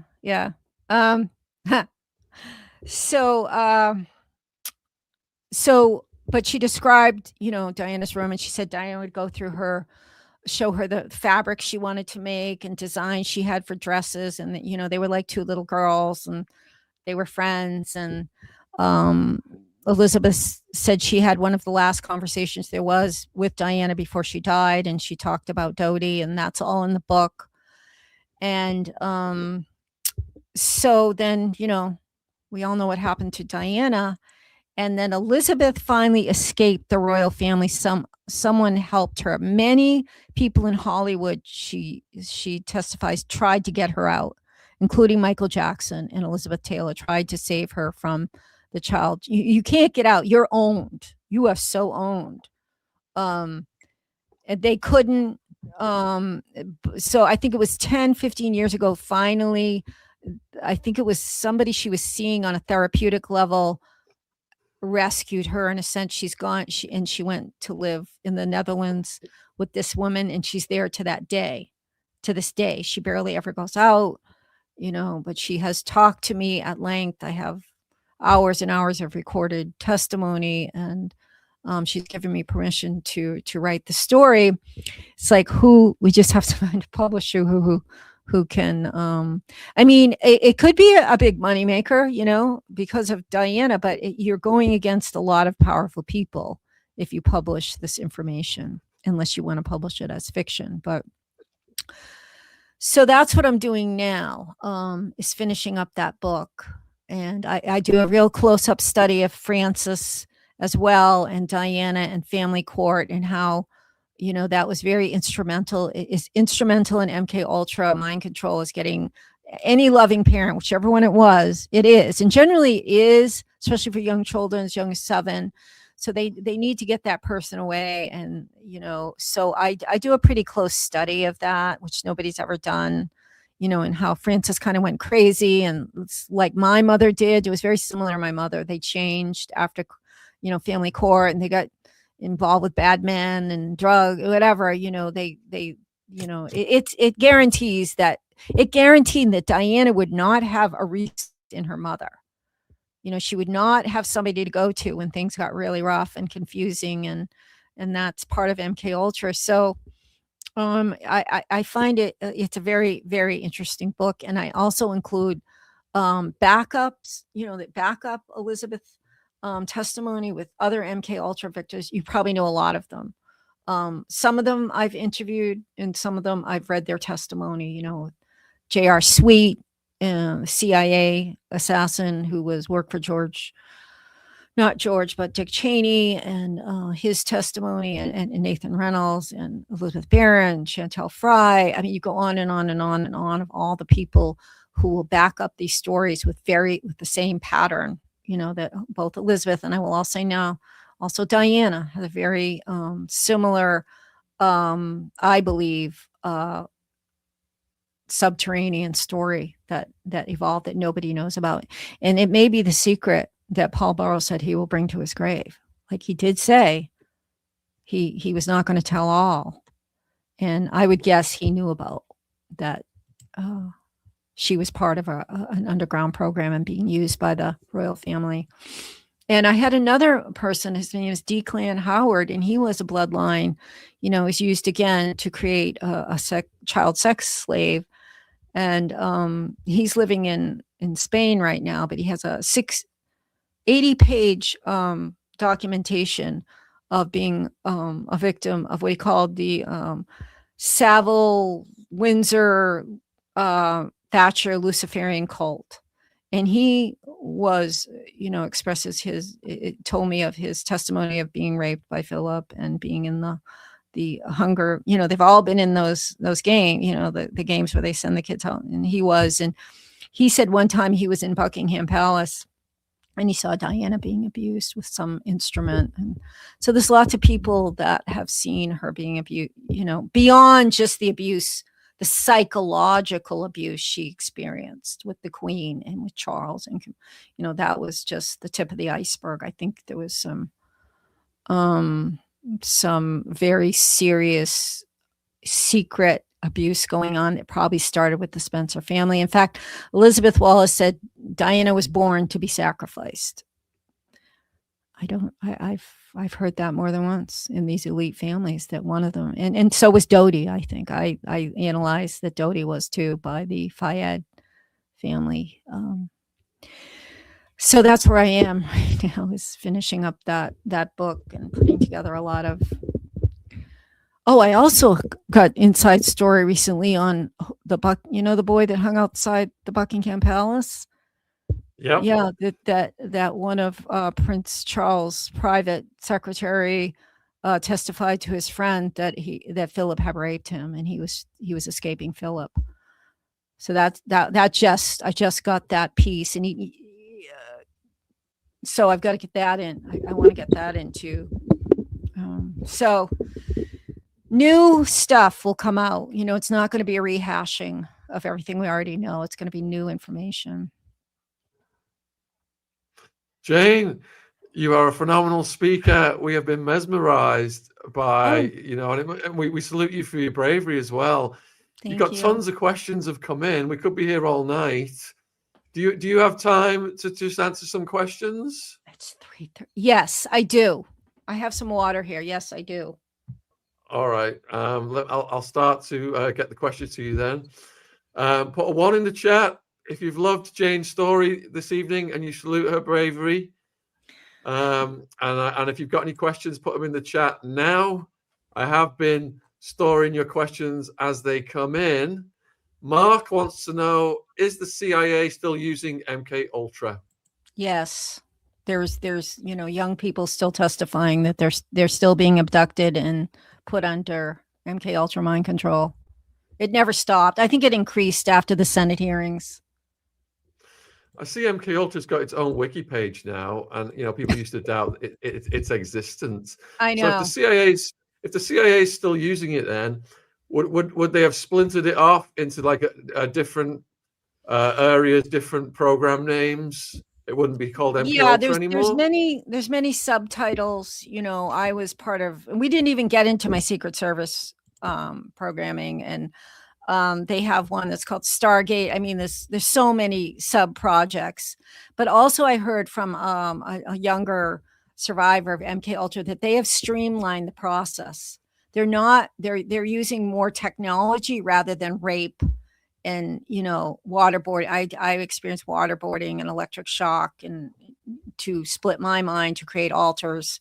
They wanted me to open stargates, but I think they've streamlined. It's not visually as barbaric, is what I heard, by much younger victims. We've got a nice super chat comment that's come in here. Let me just read this for you from Thank you from southern New Mexico, 33 miles north of Mexico. Please come visit our ranches and start a program to detox near Faywood, Hot Springs area. Oh. I'll contact you, Jane. Okay, cool. We've 33 got miles in the, north. Okay, I thought they were going to put me into Mexico. No, it's north of Mexico. Okay, good. That's all I need, right?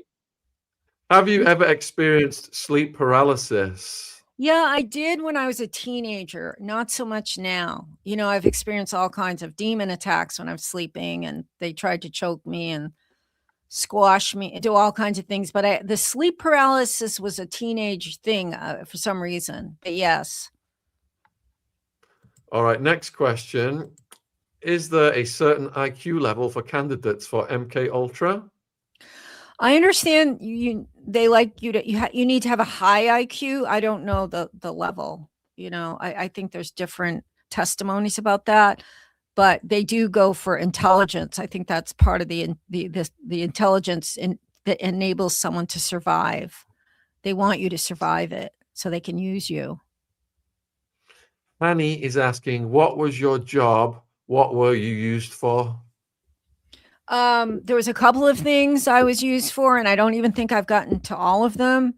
I was used to, I think I was like 4 or 5 years old. I was used to telepathically navigate German UFOs, and I was dropping bombs. And I don't know if it was a hologram, but I did not use any equipment.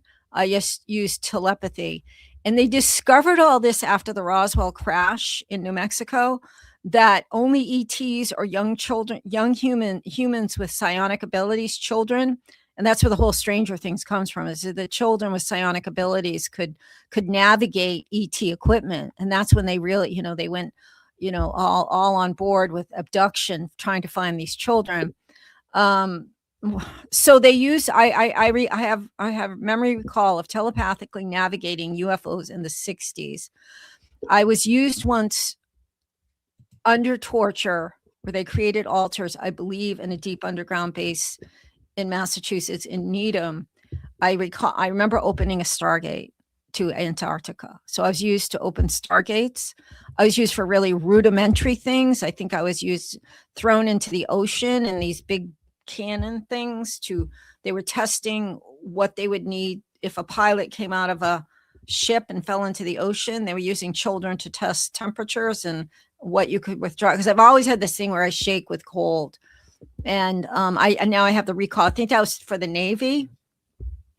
So I'm pretty sure they used me, because I do remember a wheel. I think I was sex trafficked to the military, but it's like, do I really want to go there? I don't know, but I do remember the wheel, you know, and I often wonder what the steep connection is with Diana, that maybe we cross paths in some of the programs too, or I don't know.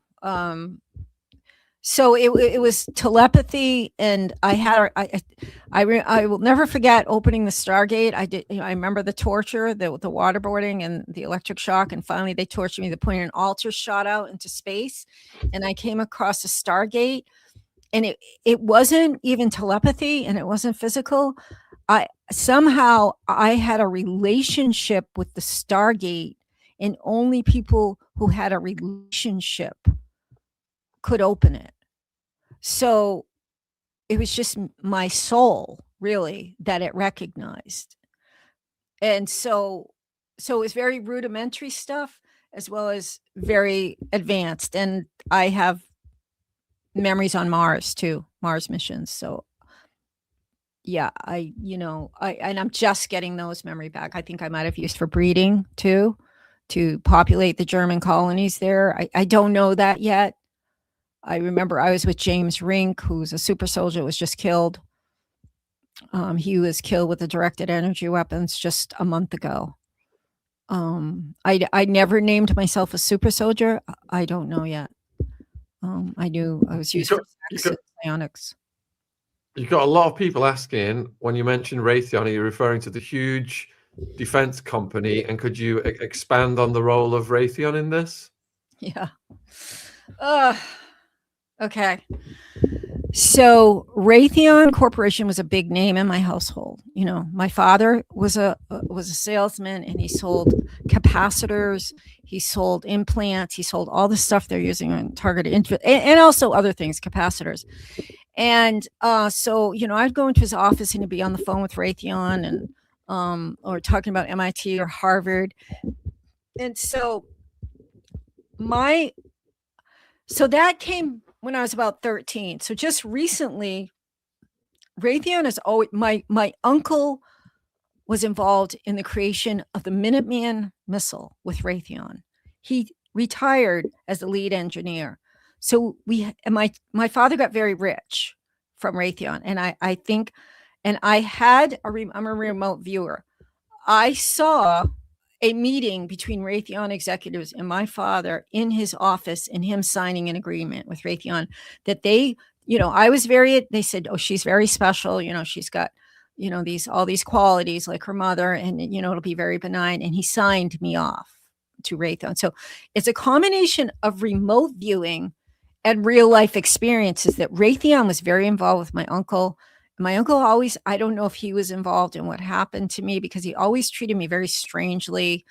And we moved right next to like we were right in the Needham Industrial Park, where there's all these, and I hated it there. I had the worst feeling when I was a teenager, not knowing as a teenager I had been abused, and I believe deep underground bases near Raytheon and all that area. It's a 300-acre industrial park, and it's a very elite, you know, it's, you know, Wellesley and Boston and MIT and Harvard, so nobody would think. And so, and in some of these visions, you know, that I've had of the SSP, I've often asked who's involved, and I've gotten Raytheon and the Navy and the Nazis. So yes, it is Raytheon. Now they are one of the biggest weapons manufacturing companies in the world. In fact, Targeted Justice tried to bring them to court for crimes against humanity because there's a lot of evidence there behind the targeting.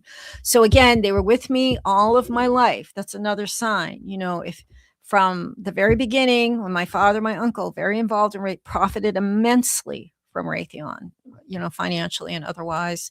And then, you know, throughout my life, and then again at the, you know, now I know they're behind the targeting, and I got involved with Targeted Justice and their relationship with Raytheon. And so it was like putting remote viewing, actual timeline occurrences where my father was involved with Raytheon, and my memories, and asking like, who were the abusers. So it was Raytheon was created by a German. He was a German immigrant, but it's Bush was his name. And so from the very beginning, it seemed like an Operation Paperclip company. And Raytheon is some Greek name, the ray of life or something. There was just, I mean, not that that's related, but I just put a lot of pieces together with Nazi Germany, Operation Paperclip, my father, my uncle, and then my remote viewing, seeing my father. I don't believe my father knew what was really happening to me. He would put me on the buses, though, and say I was going to see the Boston Pops, or I was going here. You know, I never did. I was always going, you know, now I know, but I don't think my father was as evil as some of the parents that turn over their kids. Like, they know where they're going to. Queen Elizabeth knew where she was sending Elizabeth. Nathan Reynolds' parents knew. I think he was very naive. And I think he believed that I was going to be looking at cards that, you know, can you read that? You know, can she read it from the other room? So I saw it. And I just knew Raytheon was deeply involved and interwoven in my life. And does that tie into the secret space program stuff that you didn't tell us the story about yet? Yes, Raytheon, they all wanted to advance themselves on Antarctica and, you know, Mars. And so they were using children to remote view and to, you know, psionically operate some of the equipment, because they couldn't do it. They just did not have the capability. And so they were using, you know, they would pick up kids, you know, like I said, in Hanover, you know, they were going around, the Navy was going around, parents would let them go, you know, they'd say, oh, your child's really talented, we're gonna, And then they took me, and I remember, I still know kids from that neighborhood, and they said, "You were never in school. We don't remember you." And then they would say, "Do you remember this event, Jane?" And you don't, like, "Do you remember the dog shows you used to have in your barn?" I'm like, "No." So I think what often they did, because it took me a while to figure this out, they're using your essence, but they may have a clone that's experiencing, and that has happened throughout my life, that people, like, I had an amazing experience on a beach. Apparently this wild horse came up, and my boyfriend at the time, he said, I got on and I rode away, and he asked me recently, "Do you remember?" I said, "No." So they are still kind of taking me, I think, for off-world projects, but it's less and less. Did I All answer? right. Yeah, you did. So Yeti wants to know, do you believe the British royals are able to shapeshift into other dimensional beings or turn into reptiles? Yeah, my feeling is they are reptiles that maintain their human shape. Uh, they have more reptilian than human, is what I feel, and that was Elizabeth's experience. And I think Diana said, they're not human. And Rebecca Barron is another girl who's testifying now. She has a whole Find the Light, and she said that Queen Elizabeth was her handler, and she saw them shapeshift. And Declan Howard, the other survivor, said they're reptilian. It's just so much information now coming out. It's like, how can we deny it? So I think they're reptiles that maintain a human presence, a human appearance, and often through blood sacrifice and other nefarious means. Dogface wants to know if you're able to talk about the Red Horse Prophecy and the Black Awakening. I don't think so. I've never heard of them either. All right, so Danny wants to know, are there real-life Manchurian candidates walking amongst us today? Yes. I think they plan decades in advance, the deep state, who's going to be assassinated and who's going to, like John Lennon. I put a piece in my book about John Lennon and MK Ultra and the boy that, the man that killed them, that, they're mostly all MK Ultra who were trained their whole life for this moment, they're just waiting for this assassination. And yeah, I doubt I think there's very few random killings. I think the CIA is behind most of them, and one of the CIA directors said the same thing. In the Absolutely. shootings, I wrote a book called Clinton, Bush, and CIA Conspiracies, and I'm convinced the CIA's biggest narco-terrorist organization in the world. Absolutely. We would probably live in somewhat of a harmonious world, Well, that's an oversimplification, but they are behind a lot of the evil and a lot of the shootings and the assassinations. Definitely. All right. So Nick wants to know, how does the military-industrial complex fit into MK Ultra? Well, because the military are the ones, globally that are competing for secret space program information and technology and advancement. So the American military wants to mind split. There was a treaty that allowed them to abduct under 150,000 American children per year, supposedly made with Eisenhower and the Nazis and some ETs.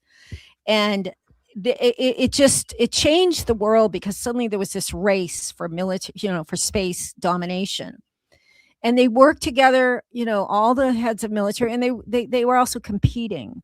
So if you could, abduct a child, mind split them with MK Ultra, you're using them as super soldiers off world. Whatever territory you're trying to dominate, you're using MK Ultra victims.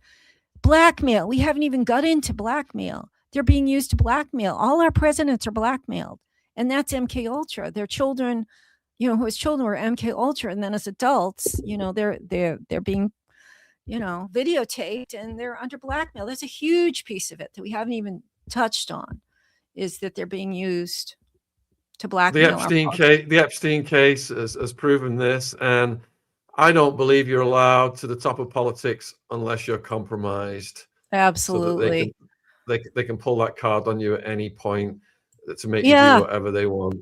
And We've got a question from Alex. Did the demonic attacks increase after having children?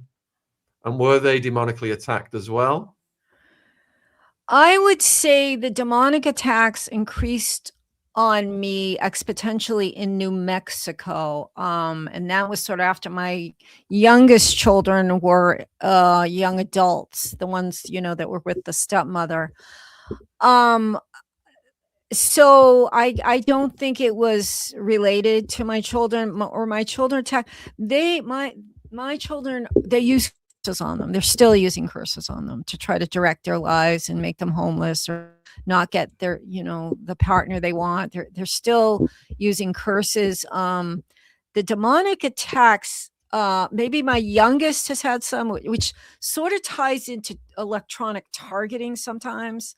They're very close in remote neuromonitoring, and but the pure demon attacks were on me, I think, where I was actually strangled by one, and I don't think they've experienced that direct of a demonic attack. They would have told me, but they're definitely being directed with curses and other nefarious situations. Still, it's a generational MK Ultra. Mark wants to know, how does the CIA chip people? Well, I think chipping is getting a little antiquated. All they need is your DNA now, and there's a resonance that they can follow your DNA anywhere in the world. Like, you can't escape it. I don't know if they're using the old-fashioned chips anymore. If they did, it would be in a dental appointment, a doctor appointment. Or they can come into your house and gas you. Like, they can come in and gas a whole family and nobody knows, and then they're all chipped. I know Princess Diana was looking for chips. She was very suspicious that she was being watched. And by that point, they might have just been using remote neuromonitoring. I'm on remote neuromonitoring. They know what I'm thinking, saying, my heartbeat, my emotions, and that's not so hard to believe. There's Apple Watches that do that. Monitor your heart. And so, yeah, if they did someone off the street, it would be those instances, because there's a lot of scientists, doctors, they're all aligned with, the CIA. And so they'll do it. Lady Nix wants to know, do you think Charlie Kirk was programmed from an early age and his dreams were infiltrated and he was chosen? I would say he was programmed from an early age, and maybe he was waking up from it. And I did a remote view on him and his wife just recently about what really happened at his death. But I didn't go into this, but he seemed like someone that was programmed, and maybe he was waking up from the programming, and which is why he was. Yeah, if you look at the videos of him when he was young, he was just idealistic, and he was just. Yeah, he was a brilliant speaker from an early age, but his worldview was changing dramatically over time. All right, so Anna wants to know, were your relatives into secret societies or associated with them? Not that I'm aware of. I had a kind of aristocratic family in Bath, Maine that were, I was never told if we were. Like, the strangest thing was probably we were Christian Scientists. Now, if anybody was involved in Freemasonry or Satan, I was not aware of it, which is a little bit different. There's usually some Freemason or Satanism or, some secret society. So as far as I know, they weren't. In terms of the blood groups they seek, then, Yeti wants to know if type O negative blood, is that one that they seek? Yes. That's what I've heard. Yes. And do you know why they seek that one? I think it's of probably the Merovingian or something. It's the telepathic, psionic, the real sort of if you want to call someone royal, it was probably the spirit, the very truly spiritual people that descended from Mary and Christ or some other, beings. It may be that. I don't really know. It might be also that they have some, ET. I've heard it, a dozen times, but it didn't stick. And I haven't had my blood tested yesterday because I hate to give them any blood. All right. So Chad wants to know: are you aware of any MK Ultra candidates that have been involved in any of the CIA's most notorious operations? Well, I know MK Ultra victim J.R. Sweet. He was involved in a lot of the assassinations. He was mind controlled to go and murder certain people across the country. I can't remember, but you can see his blog. It's amazing. It's called Is he Jane? Is he available to come on and do oh an yeah, interview? I would think so. He's amazing. You know, his handler was Dick Cheney and Senator Byrd, and he was, you know, he was in the hunger, you know, like the games where they send the children out and they go after them. He was with Paris Hilton, the Bushes, and the Ford children in some of these Wow. hunting games. He has an amazing story, and yeah, he's killed hundreds and hundreds of people. A lot of these, you know, these MK Ultra, they'll tell you right now, right out, you know, I've killed hundreds of people, thousands of people under, and you know, nobody ever comes after them, you know, for murder. It's just, yeah, I would say he's one. Nathan Reynolds, you know, has been an assassin. You know, he will say the same thing. Elizabeth Wallace has had to kill people for the royal family. She will. I don't know what's happened to her recently. I haven't been able. It's really strange. I haven't been able to get a hold of her. It's 2 months, but I keep moving my microphone. Yeah, Cheney was a scary dude.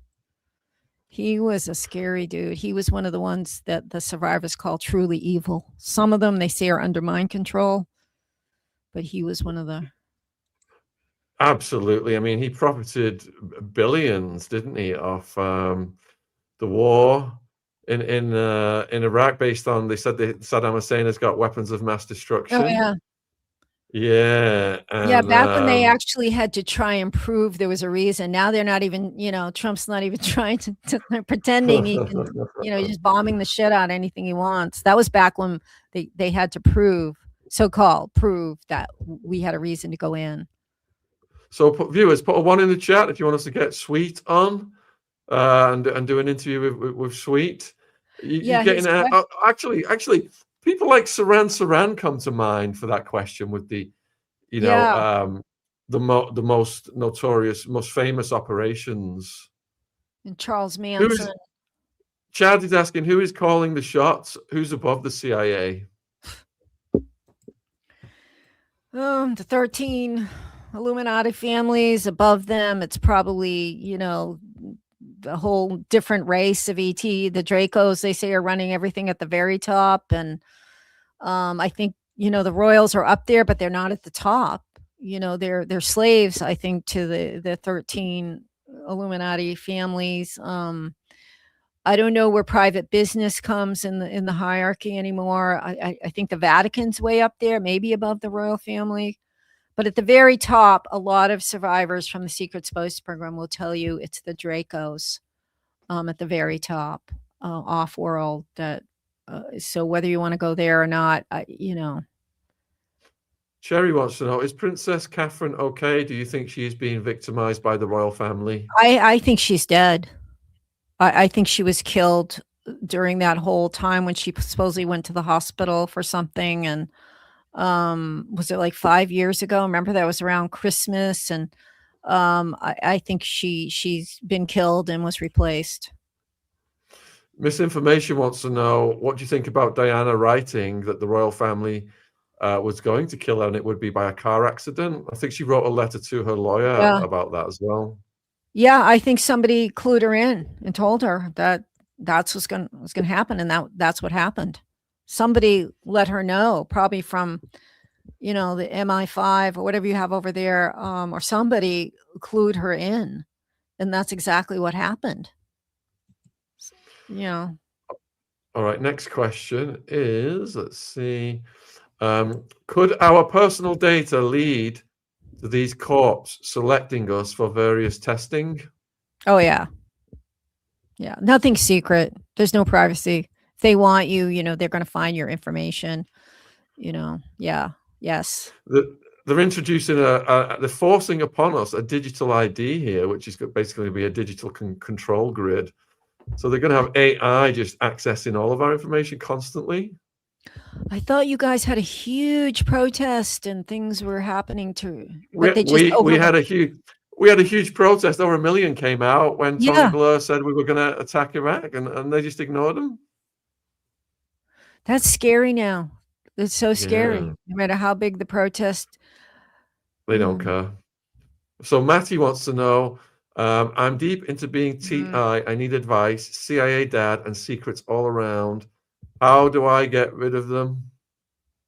Get compensated. I don't know how you're going to get compensated unless you write a book or something. But we everybody from the SSP and Targeted wants compensation, and I think Targeted Justice brought them to court, but of course they got thrown out. And unless the whole system falls and is rebuilt, I don't think any of us are going to get compensated. If you could write books or things like that, you might get you get really famous, you might get paid for going on a podcast. But go to targetedjustice.com to find out more about how to protect yourself. And Anna Toledo, the lead attorney for Targeted Justice, is in Washington right now leading protests. Again, I don't know if protests, it's like we're living in a dictatorship now. Like the king just looks down and goes, oh, those peasants. Like we don't have much of an effect anymore. Like it's like it's monarchy now with Trump. We're just absolute cattle to them, disposable cattle. So Helena is saying, are there MK Ultra victims in Portugal? I imagine there's victims of mind control all over the world. Yes. Aren't there, Shane? Yes. Yeah. Yes. There are all over the world. How did Jane start remembering and integrating? Well, I started remembering when I was cognizant enough to know that something really horrible must have happened for me to not have any memories for the first 7 years of my life. And so I started to meditate on it and to remote view on it. And I started to ask for galactic help for the first time in my life. Mostly my power, we're earthbound. I was getting help from what I consider my star sisters, the Pleiadians and Offworld. And I also did connect with James Rink and started to listen to his testimony. And so bells were going off, and I'm like, this makes sense. And so it was putting together pieces of the puzzle and then doing my own deep meditation and asking. You can ask, your higher self, or the positive, loving ETs. Don't get involved in ETs that aren't coming from love. And they will show you, because there are other beings that want to free us. Not all of them, but some of them can come in to give you guidance. It's sort of like a web that you enter, and you go left and maybe go right and go up and go down, and then you start putting things together. So Claire wants to know, I believe Hyde School is in Bath. Is there any relation between the school and the MK business? That's a really good question. When I was a reporter, I was reporting on Hyde School for different reasons. And then I will tell you this. My daughter, when she finally got free, and I said she went to a school, she went to the Hyde School in Woodstock, Connecticut. And that's where the stepmother stalked her. And they have very weird philosophies there. Like you tell on your bedmates or your roommates, or, everybody's telling on each other. And I would go down there and I would be kind of ostracized, or like I didn't fit in because I was and they also tried to separate my daughter and I. So that's a big question for me. And because I have some really bad experience. My daughter had some very bad experiences, and I think they might be. They would not like to hear that, but I think yes. I lived right next to Hyde School for a long time in Bath, Maine, in my Victorian house. And I would go for walks there. And then ultimately they became very interwoven. And I think their Woodstock has been shut down though. Their Woodstock, Connecticut location. Good question. You've got a few people asking about the names of your books. The name of the book that is about mostly about family court. It's called The Land of Broken Crystals and the Girl Who Knew Too Much. The publisher Trine Day Press has kind of they took it off of Amazon. I know they have some copies. I won't see a cent. I've never seen a cent from them, but who's the other big publisher that is talking about Epstein? And she wrote the books, One Nation Under Blackmail. Whitney Webb. Yeah. She also got published by them. And I think, I'm not sure if she's getting, I never got anything, but I have a few books. So you could email me. I think they have a few books. The working title of my new book is called Royal Blood, Royal Blackmail. And that's a working title. And I need a publisher for that. So Jane's contact details, website, etc., all in the description box. You've got a few people asking if you're familiar with this guy, if you've got any dealings with Michael Aquino. Aquino, yeah. He was a Satanist in the military, is the word. It's really weird when I'm in the underground bases and I have a remote view, the faces are wiped out. Like, so it's almost like whoever was around me, I can't identify. I do remember actually a green suit like that, but it could have been anybody. I have not dealt directly with this man who is a self-proclaimed Satanist in the American military. I don't know if I have. I don't recall it if I did. That's crazy to think that he's a Satanist. I know. Such a high level of the military. Like not hiding it. Not hiding it. Question: was Princess Catherine replaced? Yes, I think she was killed and replaced. Yeah, I think she was going to reveal stuff like Diana, and I don't want to say that. I think I know who killed her, but yeah, she's been replaced. What do the 13 Bloodlines group think about Jesus Christ? You mean on the highest level? If they're Satanists, they hate him. Because he is the light and the love. They would hate him, I would guess. Yeah, he would be their enemy. Will this evilness be stopped? Well, we have had apparently billions of years of peace and billions of years of war. So at some point we had peace. And I hope, if all of us wake up, it's like joining together to see who the real enemy is. If you keep thinking it's Trump or it's Biden or it's this, that, we're going to be forever divided, So, and we're ostracized, there's a conquer and divide going on right now, divide and conquer. And they're dividing America, as you all know, to left and right and ice or no ice. And it's on and on and on. And they do it on purpose. If we really join together, in a place of love, though that sounds very simplistic, but I do have hope. I think there was a paradise Earth once, and I think we can regain it. Is your published book available on audio? It is going to come out on audio, actually, soon. I had two people offer to put it on audio. It is on Kindle. It was on Kindle on Amazon. I've got to check out what they're doing with the book. As far as I know, it's back at my property. That I don't have a contract with them. But if you email me, I do have copies of the first one. But an audio will come out. Have you ever been checked for panic disorder or generalized anxiety? No, I would never go to a psychiatrist or anybody. I mean, I have gone to like therapists. Yeah, that I have on and off, like regular talk therapists, not psychiatrists. They would probably have written down she has anxiety. Have you tried to detox your body like water fasting? Yeah, occasionally, or, I'm also an herbalist, so I've done different herbs to detox, dandelion root. I also grow them. I've never done like one of those big fantastical fasts. I just don't, but I will do a liver cleansing. And you need to stay in touch with me so I can let you know right away when the audio comes out. Of course. Have you read the book Cameleo by Robert Gouffet? No. What do you think of Prince Harry and Meghan?